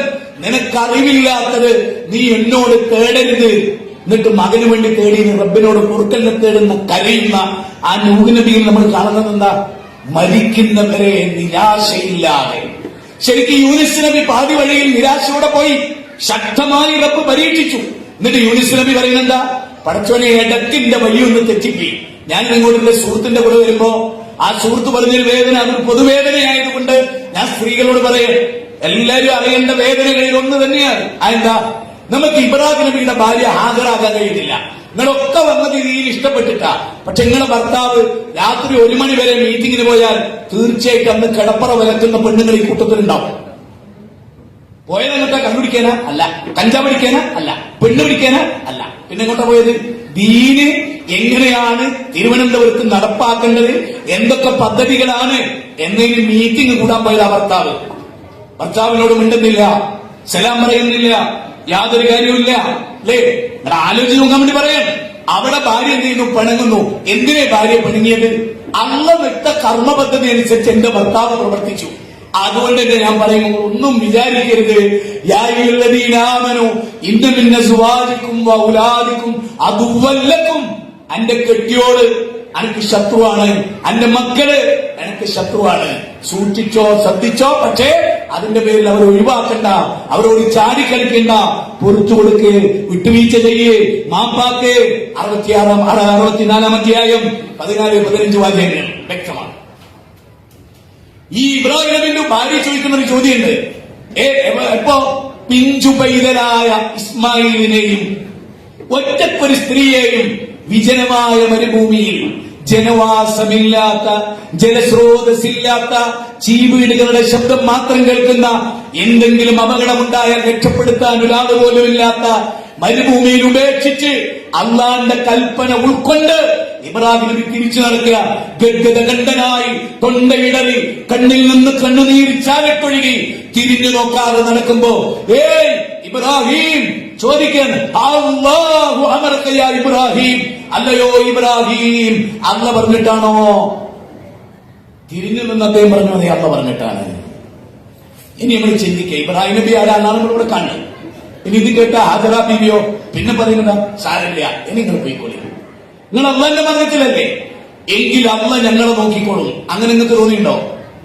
വീട്ടിലൊക്കെ ശരിയാ, ചെറിയ മോളുണ്ട്, പനിയാ, നമ്മളൊക്കെ അനുഭവിക്കുന്ന ആളോട് പറയാട്ടോ, പുറത്തുനിന്ന് ആരുടെ എടുത്ത് പറയല്ല, പനിയാണ്, രാത്രി ഒരുപാട് ലേറ്റ് ആയിട്ട് വന്നത്. നിങ്ങളെന്നും ഇങ്ങനെയാ, നിങ്ങളെ കൂടെ ജീവിച്ചിട്ടൊരു സുഖം കിട്ടിയില്ല. ഇബ്രാഹിം നബിന്റെ കൂടെ ജീവിച്ചിട്ട് ഹാജറാബിക്ക് മുന്തിയ സുഖം കിട്ടി. പക്ഷേ സ്വർഗത്തിന് വേണ്ടി സഹിച്ചു. അതിന്റെ പേരാ സഹനത്തിന്റെ പേരാ ഇസ്ലാം. അതുകൊണ്ടാണല്ലോ നിങ്ങളൊരാളെ കാര്യാലോചിച്ച് ഖുർആൻ പറയട്ടെ, സൂറത്ത് റാഅദ് 30 വരെയാണ്. സൂറത്ത് റാഅദ് 13-ാമത്തെയും 21 എങ്ങനെ അറിയോ? ഭാര്യന്റെ കൈ പിടിച്ചിട്ടുണ്ട്, മകന്റെ കൈ ഉപ്പയും പിടിച്ചിട്ടുണ്ട്, ഉമ്മയും പിടിച്ചിട്ടുണ്ട്, പേരെ കുട്ടികളുണ്ട്, മക്കളുണ്ട്, ഭാര്യയും മക്കളുണ്ട്. എന്നിട്ട് സ്വലഹം മിന്നാ ബാഇഹിം വഅസ്വാജിഹിം വദുർരിയാതിഹിം വമലായികതു യദ്ഖുലൂന അലൈഹാ മിൻ കുല്ലി ബാബ്. സ്വർഗത്തിന്റെ 8 വാതിലുകളിൽ നിന്ന് ഷോപ്പിംഗ് മാളിലേക്ക്, ലുലു മാളിലേക്ക് കേറി പോകുന്ന പോലെ സ്വർഗത്തിലേക്ക് കയറുമ്പോ മലക്കുകൾ പറയുന്നുണ്ട് സലാമുൻ അലൈക്കും ബിമാ സബർതും. ഭാര്യ ഒരുപാട് പ്രശ്നങ്ങൾ ഉണ്ടാക്കിയപ്പോ ക്ഷമയായിരുന്നു നിങ്ങളുടെ മാനദണ്ഡം. തിരിച്ചും നിങ്ങളിൽ നിന്ന് അവർക്ക് പ്രയാസം ഉണ്ടായപ്പോ അവരുടെയും ആയുധം ക്ഷമയായിരുന്നു. 2 കൂട്ടർക്കും അതിന്റേതായ ഗുണമുണ്ട്. ഏറ്റക്കുറവ് ചെറുതൊക്കെ ഉണ്ടെങ്കിലും ഒന്നിച്ച് കയറിക്കൊള്ളി സ്വർഗത്തിലേ. കിട്ടുമോ നമുക്ക്? സൂറത്ത് ഏതാണ്? കിട്ടുമോ? ഇതിനാണ് സൂറത്ത് തൂറിലും പറയുന്നത്. പക്ഷെ വീട് നന്നാകണം, നാട് നന്നാകണം. ഇനി നിങ്ങൾ ആലോചിച്ചു, റസൂലുള്ളാഹി സ്വല്ലല്ലാഹു അലൈഹി വസല്ലം മദീനത്തെ പള്ളിയിൽ ഇങ്ങനെ ഇരിക്കുകയാണ്. കർമ്മവധം എന്ന വിഷയത്തിൽ ഫോക്കസ് ചെയ്തേം പറയാണ്. പള്ളിയിൽ ഇങ്ങനെ ഇരിക്കുമ്പോൾ നബി പെട്ടെന്ന് ചാടി എണീക്കും.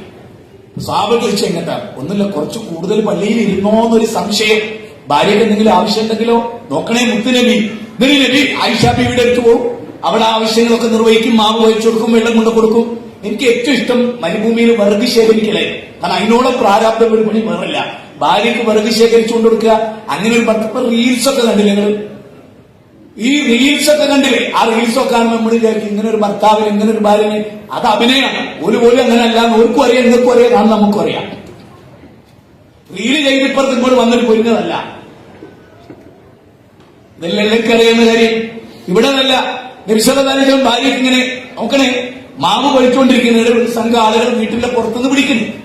അപ്പൊ ഉടനെ തന്നെ നബി 2 കൈകൾ ഇങ്ങനെ മുട്ടി ആ പൊടിയൊക്കെ ആ പാത്രത്തിലേക്ക് ഇങ്ങനെ ഇട്ട്, അവിടെ തോൽപാത്രത്തിൽ വെള്ളം വെച്ചിട്ടുണ്ട്. അപ്പൊ വെള്ളത്തിൽ നമ്മളെ മുഖം കാണാം. അപ്പൊ ആ വെള്ളത്തിൽ ഇങ്ങനെ നോക്കി നബി മുടി വാർന്നിച്ചപ്പോ ആയിഷ ബീവി ചോദിക്കും, നിങ്ങൾ ചെത്തി പൊളിക്കുകയാണോ, നിങ്ങൾ സ്റ്റൈലാക്കുകയാണോ? അവർ ആയിഷ, എനിക്ക് നിന്നോടുള്ള ബാധ്യത പോലെ തന്നെ സമൂഹത്തോട് ബാധ്യതയുണ്ട്.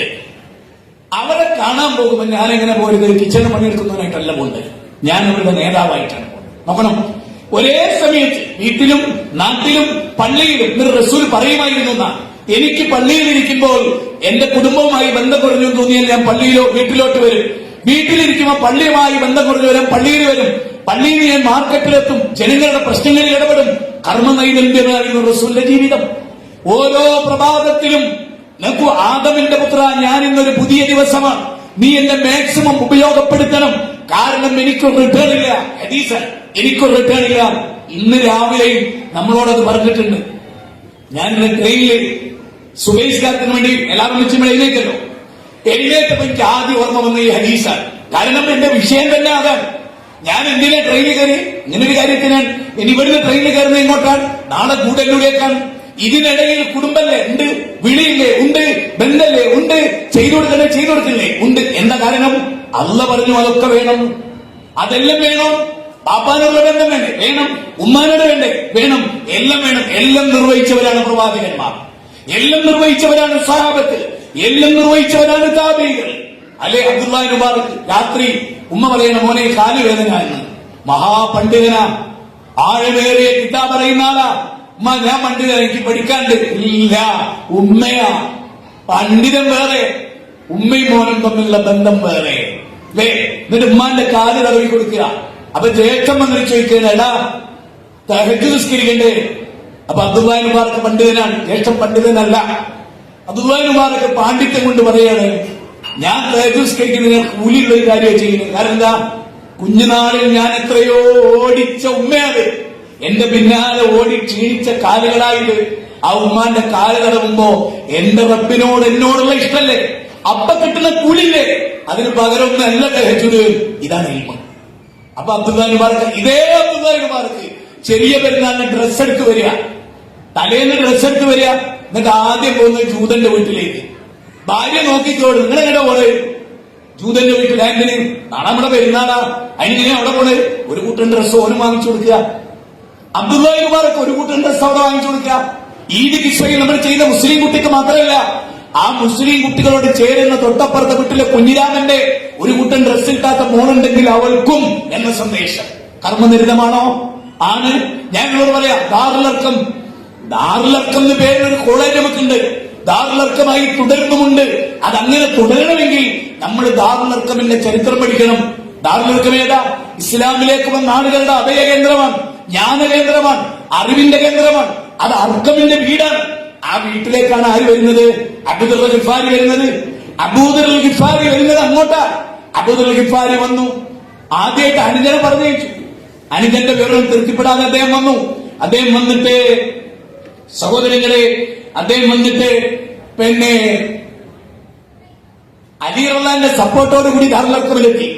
ഞാൻ ചുരുക്കി വരിക, സമയം കുറവുണ്ട്, കുറച്ചുകൂടി പോയിന്റ് പറഞ്ഞ് പെട്ടെന്ന് അവസാനിപ്പിക്കാം. ദാറുൽ അർക്കമിൽ വന്ന് നബിക്ക് ആദ്യമായിട്ട് സലാം പറഞ്ഞ ആള് അബൂദർ ഗിഫാരി റളിയല്ലാഹു തആല. സലാം പറഞ്ഞു, സലാം അടക്കി നബി ലാ ഇലാഹ ഇല്ലല്ലാഹ് ചൊല്ലിക്കൊടുത്തത് ഇസ്ലാം സ്വീകരിച്ചു, ഷഹാദത്ത് കലിമ ചൊല്ലി. അത് കിട്ടിയ ആ നിമിഷം നമ്മുടെ വിഷയം എന്താ? കർമ്മപദത്തിൽ മുന്നോട്ട് പോകണം നാം എന്നുള്ളതാണ്. ഈ ആദർശം സ്വീകരിച്ച അന്നിമിഷം അബൂദർ ഗിഫാരി കാബത്തിന്റെ അടുത്തേക്ക് പോവുകയാണ്. ദാറുൽ അർക്കം എന്നിറങ്ങി. അപ്പൊ നിങ്ങൾ വെടിന്ന് ഇറങ്ങി അച്ചറുണ്ടാക്കണമെന്നല്ല കേട്ടോ പറഞ്ഞതിന്റെ അർത്ഥം. അങ്ങനെ ആരും തെറ്റിദ്ധരിക്കരുത്. കാലവും ലോകവും സന്ദർഭവും ഒക്കെ നോക്കണം. അതാണ് നബിയുടെ പാഠം, അതാണ് റസൂൽ പഠിപ്പിക്കുന്നത്. അബൂദർ എന്ത് ചെയ്തു എന്നതിനേക്കാൾ നബി എന്ത് പറഞ്ഞു എന്നതാണ് നമ്മുടെ മാർഗം.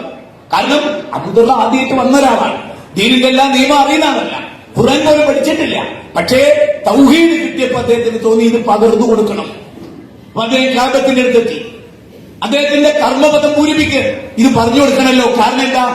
കാരണം എന്താ? കുന്തും ഖൈറ ഉമ്മ ഉഖ്രിജത് ലിന്നാസ് തഅമുറൂന ബിൽ മഅറൂഫ് വതൻഹൗന അനിൽ മുൻകർ വതുഖ്മിനൂന ബില്ലാഹ് വൽതകും മിൻകും ഉമ്മ യദ്ഊന ഇലൽ ഖൈർ വകദാലിക ജഅൽനാകും ഉമ്മത്തൻ വസത ഖുൽ ഹാദിഹി സബീലി അദൂ ഇലല്ലാഹ് അലാ ബസീറത്തിൻ അന വമൻ ഇത്തബഅനി ഹാദാ ബലാഗുൻ ലിന്നാസ് വലിയുൻദറു ബിഹി വമൻ അഹ്സനു ഖൗലൻ മിമ്മൻ ദആ ഇലല്ലാഹ് ഖുൽ യാ അഹ്ലൽ കിതാബി വലാ തുജാദിലു അഹ്ലൽ കിതാബ് ഉദൂ ഇലാ സബീലി റബ്ബിക ബിൽ ഹിക്മ വൽ മൗഇദ ഹസന.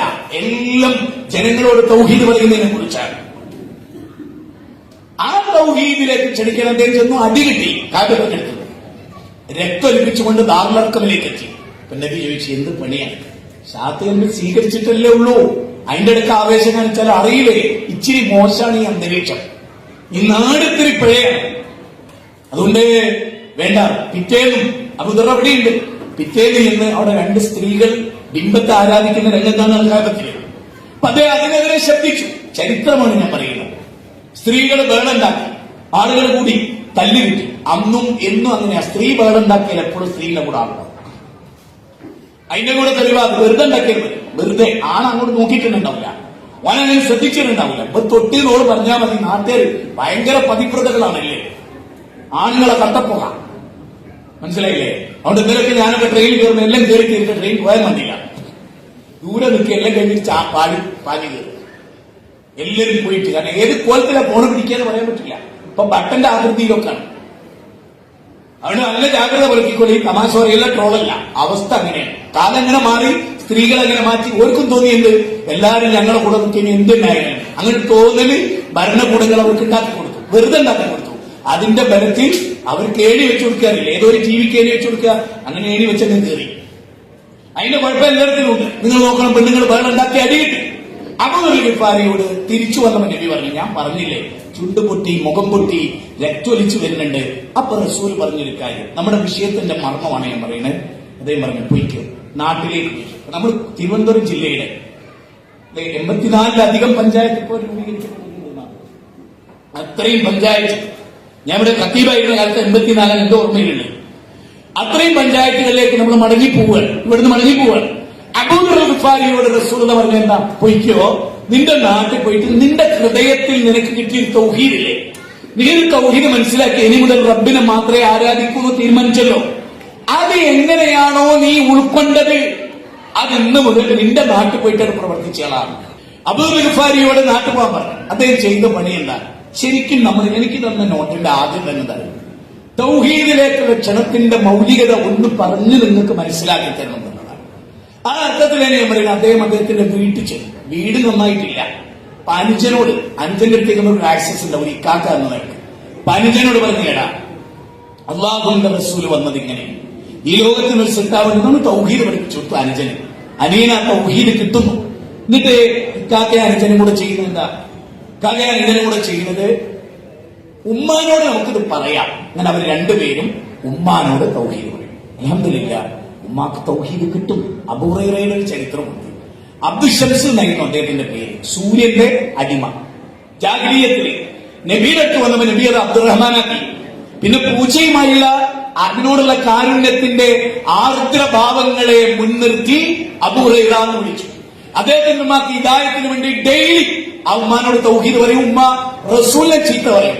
റസൂലിനെ ചീത്ത പറഞ്ഞാൽ മുഅ്മിനീങ്ങൾക്ക് ദേഷ്യം പിടിക്കുക. അത് എന്നും അങ്ങനെയായിരുന്നു. ഇന്നത്തെ യുക്തിവാദികൾക്ക് അന്നത്തെ അബൂ ഹുറൈറയുടെ ഉമ്മയും ഇതേ യുക്തിവാദം ഉപയോഗിച്ച ആളായിരുന്നു. പക്ഷേ റസൂൽ സല്ലല്ലാഹു അലൈഹി വസല്ലം അവർക്ക് വേണ്ടി ദുആ ചെയ്തു. അബൂ ഹുറൈറ നിരന്തരം നേപത്തെടുത്തി ആ ഉമ്മാക്ക് ഹിദായത്ത്. അപ്പൊ അബൂ ഗിഫാരി, അദ്ദേഹത്തിന്റെ ഉമ്മ, അദ്ദേഹത്തിന്റെ അനുജൻ, ഈ മൂന്ന് പേരും അവിടെയുള്ള സകല വീട്ടിലും കയറി ഇറങ്ങി. നമ്മളാരും അധികം ചെയ്തിട്ടില്ല. സകല വീട്ടിലും കയറി ഇറങ്ങി ദേവത്തെടുത്തു. അബൂ ഗിഫാരിയുടെ ചരിത്രം അതാണ്. നിങ്ങൾ നോക്കൂ, മിസ്ബർലാനും ഇതിൽ കൊല്ലപ്പെടുന്നു. 72 പേരാണ് അദ്ദേഹത്തിന്റെ ഇസ്ലാമിക ദേവത്തിലൂടെ ഗോത്രത്തിന്റെ 3 നായകന്മാർ. അവരെ ചുറ്റിപ്പറ്റിയുള്ള 72 പേർ മഹാനായ മിസ്ബർലാന്റെ ഈ മിസ്ബർ റളിയല്ലാഹു തആല അൻഹു ദേവത്തെടുത്തിട്ട് മാറിയ ഒരാളായിരുന്നു സഅദ് ഇബ്നു മുആദ. ഈ സഅദ് ഇബ്നു മുആദ 30ാമത്തെ വയസ്സിൽ ഇസ്ലാം സ്വീകരിച്ചാണ്. 35ാമത്തെ വയസ്സിലാണ് അദ്ദേഹം വഫാത്താണ്. 5 കൊല്ലം ഇസ്ലാമിൽ അള്ളാഹുവിന്റെ അർശ് കിലുങ്ങിപ്പോയി. ഞാൻ ഇവിടെ ഇരിക്കുന്ന യുവതീ യുവാക്കളോട് പറയാം, എന്തുകൊണ്ടാണ് ആ സഅദ് ഇബ്നു മുആദയുടെ മരണം കൊണ്ട് അർശ് കിലുങ്ങിപ്പോയത്? 5 കൊല്ലം കൊണ്ട് ഒരു മൈക്രോ സെക്കൻഡ് നഷ്ടപ്പെടുത്താതെ കർമ്മപഥത്തിൽ മുന്നേറി എന്നതാണ്. ഒരു മിനിറ്റും പാഴാക്കിയില്ല. ഈ അബ്ദുല്ലാഹി ഇബ്നു മസ്ഊദ് റളിയല്ലാഹു ചില വൈകുന്നേരം, നമ്മൾക്കൊരു വൈകുന്നേരം അബ്ദുല്ലാഹി മസ്ഊദിന്റെ മുഖത്ത് നോക്കുമ്പോൾ ചില വൈകുന്നേരം ഭയങ്കര മ്ലാനത. സ്വഹാബികൾ ചോദിച്ചു, എന്താന്നൊരു വിഷമം? അപ്പൊ അദ്ദേഹം പറയുന്നതല്ലോ, ഇന്ന് വലിയ കർമ്മമൊന്നുമില്ല, എന്നും ചെയ്യുന്ന ളുഹറ്, എന്നും ചെയ്യുന്ന അക്സർ, വേറെ പ്രത്യേകിച്ച് എടുത്തു പറയാനൊന്നുമില്ല. അതുകൊണ്ടാണ് എന്റെ മുഖം ഇങ്ങനെ നിൽക്കുന്നത്. അബൂ ഹുറൈറ മരിക്കാൻ കിടക്കുമ്പോ ആളുകളെ ചെന്നു, വല്ലാത്തൊരു മുഖം. അല്ലെ ജീവിതം മുഴുവൻ നോക്കും. ഭക്ഷണം കഴിക്കാൻ പോയാൽ, വീട്ടിൽ പോയി ഭക്ഷണം കഴിച്ചു വരുമ്പോഴേക്ക് റസൂൽ ഒരു ഹദീസ് പറഞ്ഞാൽ അതെനിക്ക് നഷ്ടപ്പെടുമെന്ന് വിചാരിച്ചിട്ട് വിശപ്പ് പിടിച്ചു വെച്ച് അസർ വരെയൊക്കെ, ളുഹറിന് ഭക്ഷണം കഴിക്കാതെ അസർ വരെയൊക്കെ വിശപ്പ് പിടിച്ചു വെച്ച് അസർ സ്കാരത്തിൽ സഫിൽ ബോധം കെട്ടുക്കുന്ന ആളായിരുന്നു അബൂ ഹുറൈറ റളിയല്ലാഹു. ഈ അബൂ ഹുറൈറയോട് ചോദിക്കുന്നത്, മരിക്കാൻ കിടക്കുമ്പോൾ സന്തോഷല്ലേ? അദ്ദേഹം എന്താ പറയുന്നത്? ഖബറിലേക്കുള്ള ദൂരം വളരെ അടുത്ത് നിൽക്കുന്നു, പാതയഭാഗത്തെ വളരെ കുറവാണ്. ഇത് 2000 ചില്ലാനം വരുന്ന, അതിലധികം വരുന്ന ഒരുപാട് പ്രവാചക വചനങ്ങൾ ലോകത്തിന് നൽകിയ അദ്ദേഹത്തോടൊരു കാര്യം ചോദിക്കേണ്ട ആളുകൾ. അദ്ദേഹത്തിന്റെ ഒരു പ്രത്യേകത, ഓടി നടന്ന് ഇങ്ങനെ തൗഹീദ് പറയും, സുന്നത്ത് പറയും, ഹദീസ് പറയും, തെറ്റ് കണ്ടായിരുന്നില്ല പറയും. ആളുകൾ ചോദിച്ചു, നിങ്ങളൊരു വലിയ ശല്യമാണല്ലോ, ഒരു സാമൂഹ്യ ശല്യമായി മാറുന്നുണ്ടല്ലോ. അപ്പൊ അദ്ദേഹം പറഞ്ഞ ഒരു വാചകം ഖുർആനിലെ 2 വാചകങ്ങൾക്ക് ഉദ്ധരിച്ചു. ശരിക്കും നമുക്ക് ചിന്തിക്കേണ്ട ഒരു പോയിന്റാണ്. ഞാനിങ്ങനെ ഓടി വരുന്നതൊന്നും പറയുമായിരുന്നില്ല. എന്റെ കർമ്മം, ഞാൻ വീട്ടിലിരിക്കുകയായിരുന്നു, ഞാൻ നിസ്കരിച്ചു, വീട്ടിൽ പോയി ഭക്ഷണം കഴിച്ച് അവിടെ കിടന്നുറങ്ങിയായിരുന്നു. പക്ഷേ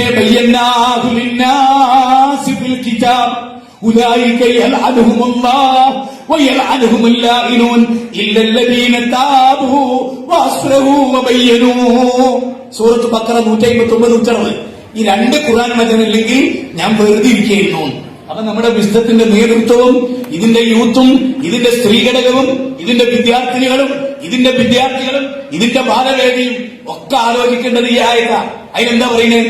അള്ള ഖുർആനിലൂടെ ഇതെല്ലാം വിവരിച്ചിട്ട്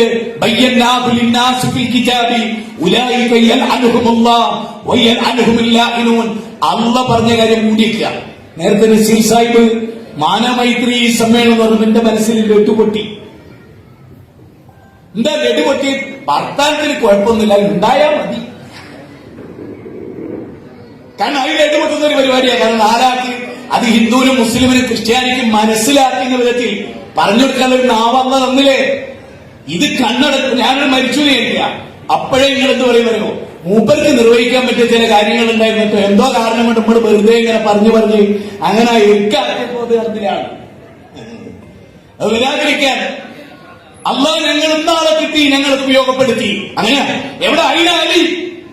അപ്പൊ ഉമർ ബിൻ ഖത്താബ് കാൽമുട്ട് കുത്തിവെച്ചിട്ട് ഈ നന്നെ പറ്റൂല ഉമറയെ. അലി അതേ അലിയാൻ ഞങ്ങൾ എഴുന്നേറ്റ് നിന്നും കവിത ചെല്ലാൻ. അപ്പൊ റസൂൽ പറയാ, അലി നിന്നെ ഇതിന് പറ്റൂല. അതോ പറ്റുന്നതിന് പറ്റുന്നവരെ പറ്റിയടത്ത് പറ്റുന്ന വിധത്തിൽ ഉപയോഗിച്ചു ഇസ്ലാം. നമ്മൾ പലപ്പോഴും അത് മറന്നു പോകുന്നു. അതുകൊണ്ട് എല്ലാവരും ഞാൻ പറയാണ്, നിങ്ങളുടെ വീട് ഇപ്പൊ ഇന്നലെ കണ്ടോ, തളിപ്പറമ്പിൽ ഒരു വീട്ടിൽ പരിപാടി വെച്ചാ അത് വെച്ചറിഞ്ഞാക്കാളെ വന്നു. അതുകൊണ്ട് വിജയിച്ച് വമ്പിച്ച വലിയ 100 ഗ്രഹയോഗത്തിന് തുല്യപ്പോ ഇനി ഞങ്ങൾ അതിനുവേണ്ടി വലിയൊരു പബ്ലിക് പരിപാടി വെക്കണം എന്ന് പറഞ്ഞിട്ട് മീറ്റിംഗ് കഴിഞ്ഞിട്ടാ വരുന്നേ. ഞാൻ പറയണേ, നമ്മുടെ വീട്ടിന്റെ പരിസരത്തുള്ളവരെ വിളിക്കുക. ഇപ്പൊ കഴിഞ്ഞ നാട്ടിൽ ഒരു വീട്ടിൽ ഒരു 20ഓളം വീട്, അതിൽ 2-3 മുസ്ലിം വീടുകളാ. അവരെന്നോട് പറയാണ്, എനിക്ക് 70 വയസ്സായി. ഒരാൾ പറയാണ്, എനിക്ക് 70 വയസ്സായി, ഞാൻ ഈ വീട്ടിന്റെ മുറ്റത്താ ജീവിക്കുന്നത്. നിങ്ങളുടെ ഇഷ്ടത്തിന്റെ ആളുകളല്ലേ, ഇത്രയും കാലമായിട്ട് ഇങ്ങനെ ഒരു മതം ഉണ്ട് എന്ന് ഞങ്ങളോട് വരാനും പറഞ്ഞില്ല എന്ന് പറഞ്ഞാൽ അതിന്റെ അർത്ഥം എന്താ അറിയോ, നമ്മളിതൊക്കെ നടത്തുന്നില്ല എന്നല്ല, പക്ഷെ എത്തേണ്ട അടിസ്ഥാന തലത്തിലേക്ക് ഇത് എത്തുന്നുണ്ടോ? അതിനാണെങ്കിൽ നമ്മൾ ഈ വിഷയം തെരഞ്ഞെടുക്കരുത്. എന്നിട്ട് ഇതിന്റെ അവസാനം എനിക്ക് എന്ന നോട്ടിലുള്ള എന്താ അറിയാം. അതുകൊണ്ടാട്ടോ ഞാൻ പറയുന്നത്, നിങ്ങളോട് ദേഷ്യം തോന്നുന്നത് വിചാരിച്ചിട്ട്. അതായത് നിങ്ങൾ പിരിഞ്ഞു പോകുമ്പോൾ നിങ്ങൾക്ക് ഇന്ന് മുതൽ മരിക്കുന്നവരെ ഈ രംഗത്ത് ഫുൾ ചലനാത്മക ശക്തിയായി നിങ്ങൾ തുടരണം. അതുകൊണ്ടാണ് ഇത് പറയുന്നത്. അല്ലാണ്ട് പറയേണ്ട കാര്യമല്ല. എനിക്ക് തന്ന നോട്ടിൽ നീതി പുലർത്തി സംസാരിച്ചുകൊണ്ട് ഞാനിത് പറയണം.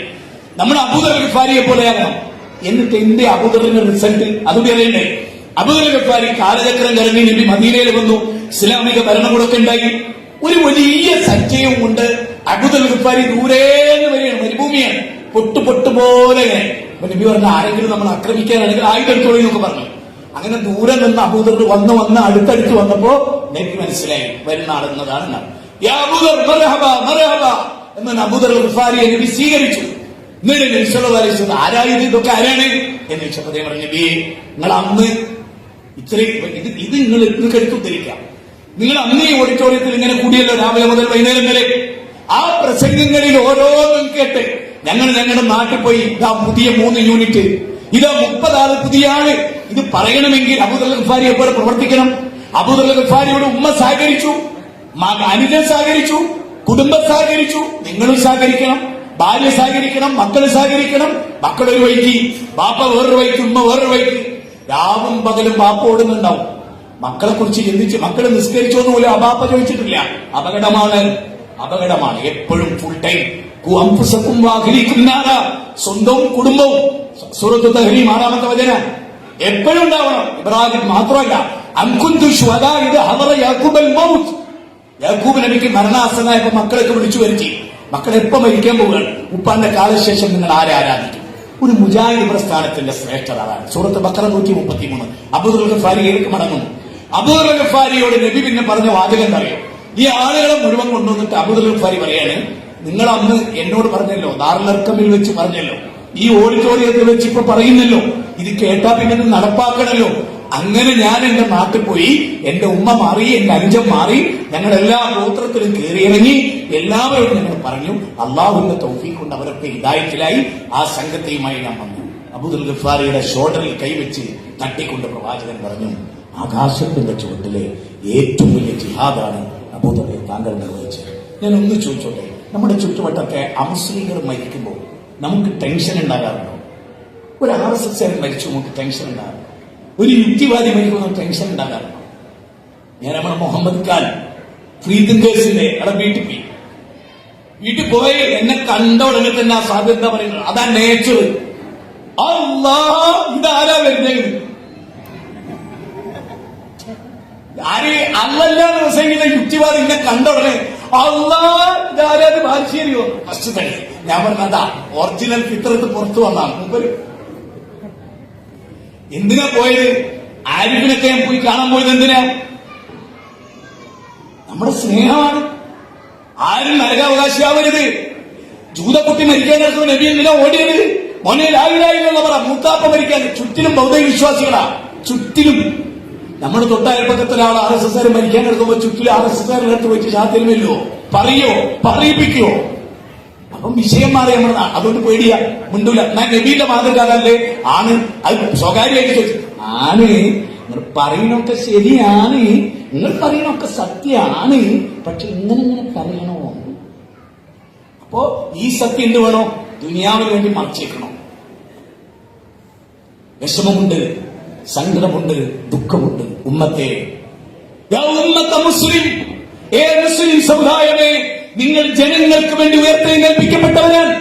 കിഡ്നി ഇല്ലാത്തവർക്ക് കിഡ്നി എടുക്കാൻ പോവുക, ഹാർട്ട് മാറ്റി വെക്കേണ്ടവന് ഹാർട്ട് മാറ്റി വെക്കാൻ കൊടുക്കുക, കാലും കഴിയുമ്പോൾ കയ്യും കാലും കൊടുക്കുക, രക്തമില്ലാത്തവന് രക്തം കൊടുക്കുക. ഹിദായത്തില്ലാത്തവന് ഹിദായത്ത് കൊടുക്കാൻ പറ്റൂല, ഹിദായത്തിലേക്കുള്ള വഴി പറഞ്ഞു കൊടുക്കാൻ പറ്റും. അത് ചെയ്തോ? ഇന്നത്തെ ഞാനൊരു സ്ത്രീകൾക്ക് വേണ്ടി ഒരു സ്ത്രീയുടെ കഥ പറയാന്ന് പറഞ്ഞിരുന്നു, മറന്നതല്ലോ. അതിന്റെ സമയത്ത് പിട്ട് തേടുന്ന പോലെ ഇടാൻ വേണ്ടിയാ. ഉമ്മുസുലൈം, ഞാനിവിടെ പെൺകുട്ടികളെ ചെറുപ്പക്കാരികളുണ്ട് നിങ്ങളോടാ പറയും. ഉമ്മുസുലൈമിനോട് ഭയങ്കര ഇഷ്ടം, അബൂതലത്തിൽ അനുസരിക്കും. കല്യാണം കഴിച്ചിട്ടില്ല, കല്യാണാലോചന. ഉമ്മുസുലൈമിനോട് ചോദിക്കാൻ, നിന്നെ കല്യാണം കഴിക്കട്ടെ? അവരൊന്നും പറ്റില്ല. നേരത്തെ നിങ്ങളുടെ കയ്യിലൊക്കെ ഒരു സ്ലിപ്പ് തന്നല്ലോ, അല്ലെങ്കിൽ ഏറ്റവും നല്ലൊരു തുക നിങ്ങൾ എഴുതുക എല്ലാവരും. അത് എഴുതി പൂർത്തിയായി കഴിഞ്ഞാൽ നിങ്ങളത് വേഗം പോകുന്നതിന് മുമ്പ് ഇപ്പൊ തന്നെ നിങ്ങളോട് നിങ്ങൾ എഴുതി കഴിഞ്ഞിട്ടുണ്ടെങ്കിൽ ചോദിച്ചിട്ട് നിങ്ങളെ ഫോൺ നമ്പർ ഒന്നും ഒരക്ഷരം തെറ്റിയെ പോയിട്ടോ, അറിഞ്ഞോണ്ട് ചെയ്യരുത്. മാറിപ്പോയ കുഴപ്പമില്ല. ഒറ്റ നമ്പർ തെറ്റിയ പിന്നെ നിങ്ങളെ വിളിച്ചാൽ പറ്റില്ല. പിന്നെ ഗണേശനെ തെറ്റിട്ടാ ഒരു 3 തവണ എനിക്ക് കിട്ടിയാൽ മതി എന്നാണ്. ഒരു കാര്യം ഓർക്കണം,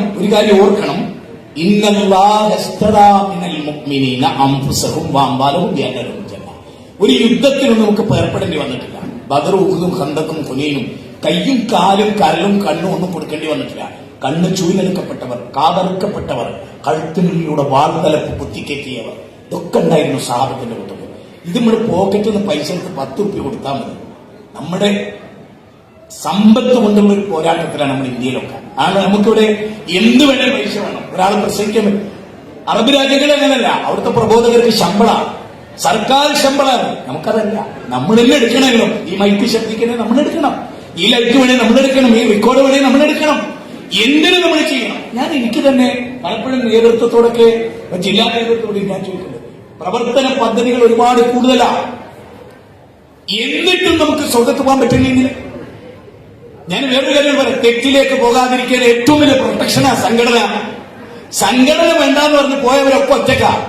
8 ആൾ ഒന്നിച്ചു, 8 ആൾ 8 സംഘടനയാ. മെഞ്ഞാൻ മറ്റം പോയിട്ട് കേന്ദ്രം ചേരും ചെയ്തു. അല്ലെങ്കിൽ അതൊന്നുമില്ല, ഞാൻ എടുക്കില്ല. കാരണം ഓരോ ഒറ്റപ്പെട്ട് കേടേണ്ടതിനേക്കാൾ നല്ലത് ഏതെങ്കിലും ഒരു തൗഹീദി കൂട്ടായ്മയിൽ ചേക്കാറില്ല. കുറെ മനുഷ്യന്മാർക്ക് കിട്ടിക്കോളും.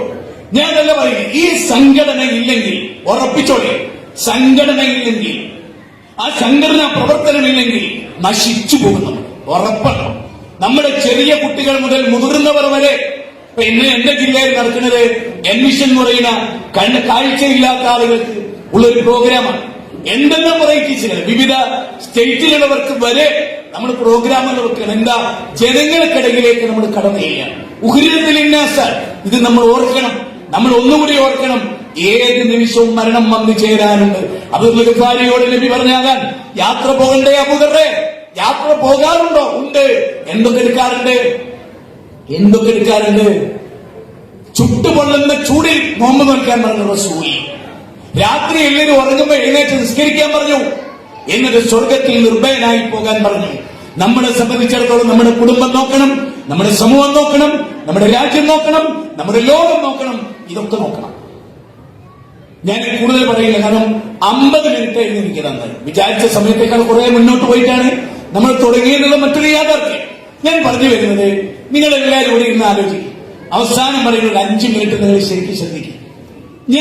നമുക്ക് എത്രയോ ദിവസങ്ങളിൽ ആകുമ്പോൾ നമ്മളിപ്പോ 25 കഴിഞ്ഞ് 26 കഴിഞ്ഞ് 25 മാത്രം എടുത്തേക്കും. 2025 മാത്രം എടുത്തേക്കും. 2024 ബെറ്റർ ആയിരുന്നു 2025. എല്ലാ മീറ്റിംഗിലും പോകാൻ നമുക്ക് കഴിഞ്ഞിരുന്നോ? എല്ലാ ദേവാ സംരംഭത്തിലും പോകാൻ നമുക്ക് കഴിഞ്ഞിരുന്നോ? ഖളാ ഇല്ലാതെ നമുക്ക് നിസ്കരിക്കാൻ കഴിഞ്ഞിരുന്നോ? യാതൊരു വിട്ടുവീഴ്ചയുമില്ലാതെ സുന്നത്തെടുക്കാൻ കഴിഞ്ഞിരുന്നോ? ഇസ്ലാമിക വേഷം ധരിച്ചിരുന്നോ? നമ്മുടെ മോള് ചുണ്ടിൽ ചായം വെച്ചിരുന്നോ? കുട്ടിയിട്ടിരുന്നോ? ടൈറ്റ് ജീൻസ് ഇട്ടിരുന്നോ? ടീഷർട്ട് ഇട്ടിരുന്നോ? ബസ്സിൽ ഉന്തിപ്പിടിച്ചു നിന്നിരുന്നോ? എന്നിടാ തൊടടാ തൊടടാ തൊടടാ ഞാനൊന്ന് ക്യാമറ എടുക്കട്ടെ എന്ന മാനസ സ്വഭാവം നമ്മുടെ മക്കൾക്ക് ഉണ്ടായിരുന്നോ? നമ്മുടെ മക്കളുടെ കാര്യത്തെ കുറിച്ച് ആലോചിച്ചിട്ടുണ്ടോ? വ്യഭിചാരത്തിന്റെ ഏഴായിരത്ത് പോലും പോകരുത് എന്ന് പറഞ്ഞിട്ട് നമ്മുടെ കുട്ടികൾ സ്കൂളിൽ പോകാൻ പറഞ്ഞ് ടൂറിന് പോകാൻ. കഴിഞ്ഞ ദിവസം ഒരു കുടുംബത്തിലെ പെൺകുട്ടിയെ ഒരു പരീക്ഷയുമായി ബന്ധപ്പെട്ട് പഠനവുമായി ബന്ധപ്പെട്ടൊരു യാത്ര, ആ യാത്രയിൽ കൊണ്ടാക്കുന്നത് പറഞ്ഞിട്ടൊരുമ്മ. ആ മോളെ അവിടെ എത്തിയിട്ട് 400, 500, 600 കിലോമീറ്റർ ദൂരെ എത്തിയിട്ട് അവള് മാത്രം മാറി താമസിക്കണം. കുട്ടികൾ ചോദിച്ച എങ്ങോട്ടാണ്? എന്റെ ബോയ് ഫ്രണ്ട് വരും. എവിടാ? ലോഡ്ജിൽ താമസിക്കും. എന്തിന്? 600 കിലോമീറ്റർ ദൂരെ അവനും പോകാൻ വേറെ വണ്ടിയിൽ. മുസ്ലിം കുടുംബത്തിലെ അവസ്ഥയാണ് പറയുന്നത്. ജാഗ്രതല്ല, ശ്രദ്ധല്ല. മക്കളെ ഞാൻ പറയില്ലേ, സ്കൂളിൽ പോയാൽ മോള് വ്യഭിചരിക്കും. പോകേണ്ടതില്ല, പഠിക്കേണ്ടതില്ല. നിങ്ങൾക്ക് ബോധ്യപ്പെട്ട് ഞങ്ങളെ മോള് മറുകണ്ട ചാടും വിടരുത് പറഞ്ഞേക്കാം. അലിവല്ലാന്റെ ഒട്ടകപ്പുറത്തിരുന്നിട്ട് ഒരു പെണ്ണ് അപാര സൗന്ദര്യം ഒന്ന് നോക്കി നബി മുഖം പിടിച്ച് പിടിച്ചു കളഞ്ഞു. എന്നിട്ടും അദ്ദേഹത്തിന്റെ അലിവല്ലാന്റെ സ്വർഗം കിട്ടുന്ന ഉറപ്പുള്ള സ്വഹാബി നിൽക്കണില്ല. വീണ്ടും നോക്കി, വീണ്ടും പിടിച്ച് തിരിച്ചു കളഞ്ഞു. അന്ന് റസൂൽ പറഞ്ഞൊരു വാക്കുണ്ട്, അലി ആദ്യ നോട്ടത്തിന് കുറ്റമില്ലലി, മാനുഷികം മാത്രം. രണ്ടാമെന്ന നോട്ടത്തിന് കുറ്റമുണ്ടലി, ഹറാമാണ്, തെറ്റാണ്, പാടില്ലാത്തതാണ്. നമ്മുടെ മക്കളുടെ അവസ്ഥ എന്താ? തൊട്ടടുത്ത് ഇങ്ങനെ ഇരുന്നു കൊടുക്കുക, മടിയിൽ കിടന്നുകൊടുക്കുക, കെട്ടിപ്പിടിക്കുക, എന്നിട്ട് അന്യനായ ചെക്കന്റെ തലമുടിയിൽ പേന നോക്കുക, എന്നിട്ട് അത് ഫോട്ടോ എടുക്കുക, യൂട്യൂബിലിടുക, അത് നമ്മൾ കാണുക. മക്കളിട്ട പെൺകുട്ടി, അധികവും മുസ്ലിം പെൺകുട്ടികൾ, അവരുടെ കൈകളിൽ വലിയ വലിയ മൊബൈലുകൾ, അവരെത്തിപ്പെടുന്ന ലോകം. ഞാൻ സ്റ്റേജിൽ ഇരിക്കുന്നവരോടും ഇവിടെ ഇരിക്കുന്നവരോടും സ്വന്തം മക്കളെ കുറിച്ച് പോലും നമ്മൾ ഗൗരവമായി ചിന്തിച്ചിട്ടുണ്ടോ? അവരാരും തൊട്ടിട്ടുണ്ടോ? ഇല്ലേ? അവരെ കവിൾത്തരം മറ്റൊരുത്തൻ ചുംബിച്ചിട്ടുണ്ടോ? ഇല്ലേ? പഠിക്കണ്ടേ? അമ്മയുടെ മകനാ വീട്ടിൽ കൂടാൻ വന്നതാ, എവിടെ കിടക്കണു? വരേണ്ടതുണ്ടോ? വന്നാൽ കൂടേണ്ടതുണ്ടോ? അങ്ങനെ ചിന്തിക്കേണ്ട ഒരു കാല. അത് മാത്രമല്ല, വരുന്നത് ഒരു പെണ്ണാണെങ്കിൽ പോലും ആണിനേക്കാൾ സൂക്ഷിക്കേണ്ട കാലത്താണ് ജീവിക്കുന്നത്. നിങ്ങളെ മോൾക്ക് ആൺകുട്ടികളോടൊന്നും ഒരു പ്രശ്നമില്ല, നിങ്ങൾക്ക് ഒരു കംപ്ലൈന്റ് ഓടെ പ്രേമിച്ചതില്ല. പക്ഷെ ഓടെ ഒരു പെണ്ണിന്റെ കൂടെ 24 മണിക്കൂർ നടക്കണ്ടെങ്കിൽ ഒക്കെ കിട്ടേണ്ടതൊക്കെ അവിടെ കിട്ടുന്നുണ്ട്, അതിന്റെ അപ്പുറവും കിട്ടുന്നുണ്ട്. ഞാനിത് പറയുമ്പോൾ നിങ്ങൾക്ക് ദേഷ്യം പിടിക്കില്ലേ? പക്ഷെ വസ്തുത അതാണ്. ഞാനൊരു ബാപ്പയാണ്. നിതാന്ത ജാഗ്രത. എവിടെ മക്കളെ പോകുമ്പോ നമ്മൾ കൊണ്ടുപോകുക, നമ്മൾ കൊണ്ടാക്കുക, നമ്മൾ കൂട്ടിക്കൊണ്ടുവരിക. ക്ഷീണ, തളർച്ച, തളർന്നോ, തളർന്നു കിടന്നോ, മോളെ കേടെത്തുന്ന സാഹചര്യം ഉണ്ടാവും. നീ തോറ്റു പോകരുത്.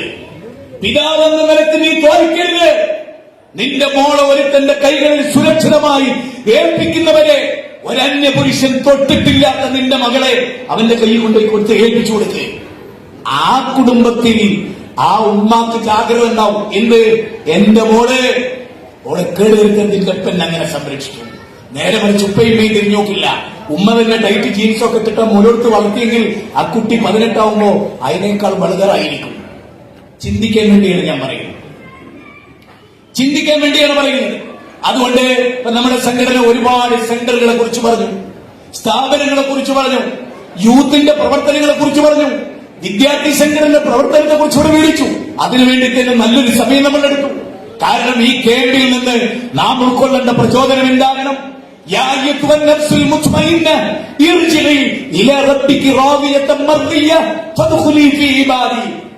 ആ സമാധാനമടഞ്ഞ ആത്മാവിന്റെ ഉടമകളായി ഒന്നുകൂടി ഓർത്തുകൊള്ളണം. 89-ാം അധ്യായം 27 മുതൽ 30 വരെയുള്ള വചനം.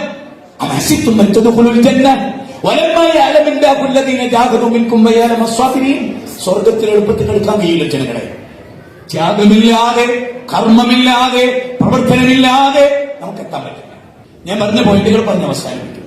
നമ്മൾ ഓരോ ദിവസവും നമ്മൾ ഇന്ന് രാത്രി ചെന്നിട്ട് ഇനി അങ്ങോട്ട് എന്റെ ജീവിതം എന്താകണം? 2026 പിറക്കുമ്പോൾ ചെയ്തൊരു കുത്തുബയുടെ ഒരു കണ്ടന്റ് ഞാൻ ഓർക്കുകയാണ്. ഈ 25-ൽ നമ്മൾ ചെയ്ത തെറ്റുകൾ നമ്മളൊന്ന് എഴുതുക, ചെയ്ത പുണ്യങ്ങളും എഴുതുക. എന്നിട്ട് 26 പിറന്നത് മുതൽ ആ തെറ്റുണ്ടല്ലോ, ആ തെറ്റിങ്ങനെ കുറഞ്ഞു വരുന്നോന്ന് നോക്കുക. പുണ്യം കൂടി വരുന്നോന്ന് നോക്കുക. അതാണ് നമ്മുടെ ജീവിതത്തിൽ നമുക്ക് നോക്കാനുള്ള ഒരു കാര്യം. നമ്മുടെ കർമ്മപദം എത്ര ഉജ്ജ്വലമാണ്, എത്ര ചിന്തോദ്ദീപകമാണ്. അതിൽ ഏറ്റവും പ്രധാനമായ 3 പോയിന്റ് പറഞ്ഞ് അവസാനിപ്പിക്കണം. ഒന്ന്, വധുക്കുറിന്റെ മായുറ്റിലാഫി ഉപയോഗിച്ചുകൊണ്ട് പിന്നെ ആയാറ്റില്ലാതെ ഹിക്മ. നമ്മുടെ ഭവനത്തിൽ വെച്ച് നമ്മുടെ വീട്ടിൽ വെച്ച് നമ്മൾ ഖുർആനും സുന്നത്തും പാരായണം ചെയ്യുന്നുണ്ടോ എന്ന് നോക്കാം. അത് ഹൃദയത്തിൽ ഉൾക്കൊള്ളുമ്പോഴേ നമുക്ക് തൗഹീദ് ഉണ്ടാവും. ഞാൻ നേരത്തെ പറഞ്ഞല്ലോ, ഉമ്മു സുലൈം അബൂ തൽഹത്തുൽ അൻസാരി കല്യാണം കഴിക്കാൻ വരുമ്പോൾ പോലും അവർ പറയുന്നത് എന്താണ്? നിങ്ങൾക്ക് തൗഹീദില്ല, നിങ്ങളൊരു മരത്തെ ആരാധിക്കുന്നു, അതിന്റെ പാതി മരക്കഷ്ണം അടുപ്പിലിട്ട് കത്തിച്ചു കളയും. അപ്പൊ വിറകാണോ മുന്തിയത്, തീയാണോ മുന്തിയത്? വിറകിനെ കരിക്കാൻ തീക്ക് കഴിയുമെങ്കിൽ തീയെ കരിക്കാൻ വിറകിന് കഴിയില്ലല്ലോ. വിറകി തീ കരിക്കുമെന്നതല്ല, അപ്പൊ തീയാണ് മുന്തി നിൽക്കുന്നത്. നിങ്ങളുടെ ദൈവത്തെക്കാൾ വലുത് തീയാണ് എന്നൊരു മെസ്സേജ് ഉമ്മു സുലൈം അബൂ തൽഹത്തുൽ അൻസാരിയോട് പറയുകയാണ്. ഇതൊരു ദൈവത്താണ്. സ്ത്രീകൾക്ക് കല്യാണ വീട്ടിൽ ദൈവത്തെടുത്താം, സ്കൂളിൽ ദൈവത്തെടുത്താം, മരണ വീട്ടിൽ ദൈവത്തെടുത്താം, നിങ്ങളുടെ കൂട്ടുകാരികളോട് ദൈവത്തെ പറയാം. ഇപ്പൊ സ്കൂൾ ഗ്രൂപ്പൊക്കെ ഉണ്ടാക്കുന്ന ഒരു ഘട്ടമായിരുന്നു. ആ സ്കൂൾ ഗ്രൂപ്പിൽ നിങ്ങൾക്ക് പറയാം. എന്നിട്ട് ഉമ്മു സുലൈം പറഞ്ഞ അനുസരിച്ചാണ് അദ്ദേഹം ചിന്തിക്കുന്നത്. എന്നിട്ട് പൂജാമുറിയിൽ പോവും, ആ ബിംബത്തെടുത്ത് പുറത്തിടും, വീണ്ടും ബിംബം കൊണ്ടുവരും, വീണ്ടും പുറത്തിടും. അങ്ങനെ അങ്ങനെ മനസ്സിനെ പഠിപ്പിച്ചിട്ട് തൗഹീദിലെത്തിയാലാണ് അബൂ തൽഹത്തുൽ അൻസാരി. പിന്നെ ജീവിതം മുഴുവൻ കർമ്മനിരതമായിരുന്നു. ബൈറുവാത്തോട്ടം ദാനം ചെയ്തു. 83 കുത്താണ് ഉഹുദ് യുദ്ധത്തിൽ അദ്ദേഹത്തിന്റെ ശരീരത്തിലേക്ക് വാങ്ങി. നബീനെ തൊടാൻ ഞാൻ ഒരാൾക്ക് കൊടുക്കൂല എന്നാണ് അബൂ തൽഹത്തുൽ അൻസാരി പറഞ്ഞു. അബൂ തൽഹത്തുൽ അൻസാരിയുടെ ഇസ്ലാം സ്വീകരണം മഹറായി നിശ്ചയിച്ച ഉമ്മു സുലൈമിനെ പോലെയാകണം നമ്മുടെ സ്ത്രീകൾ. നിങ്ങൾ നോക്കേ, ആ ഞാൻ പറഞ്ഞല്ലോ 3 സംഭവങ്ങളിൽ ഒന്നാകാൻ. അതായത് 33 അധ്യായം 36 വചനങ്ങളെ ആ ആയത്ത് ഓതുന്നുണ്ട് ഒരു മകള്. കാരണം അവരെ കാണാൻ ഒരു പയ്യൻ വരികയാണ്. ഒരു അട്രാക്ഷനും ഇല്ലാത്ത ജുലൈബീബ് വരികയാണ്. ജുലൈബീബിന് പെണ്ണെട്ടിച്ചു കൊടുക്കുകയും മോളെ കെട്ടിച്ചു കൊടുക്കണം നബി പറഞ്ഞേച്ചതാ. പക്ഷെ ഉമ്മയും ബാപ്പയും തയ്യാറായില്ല. അപ്പൊ ഈ മോള് പറയാണ്,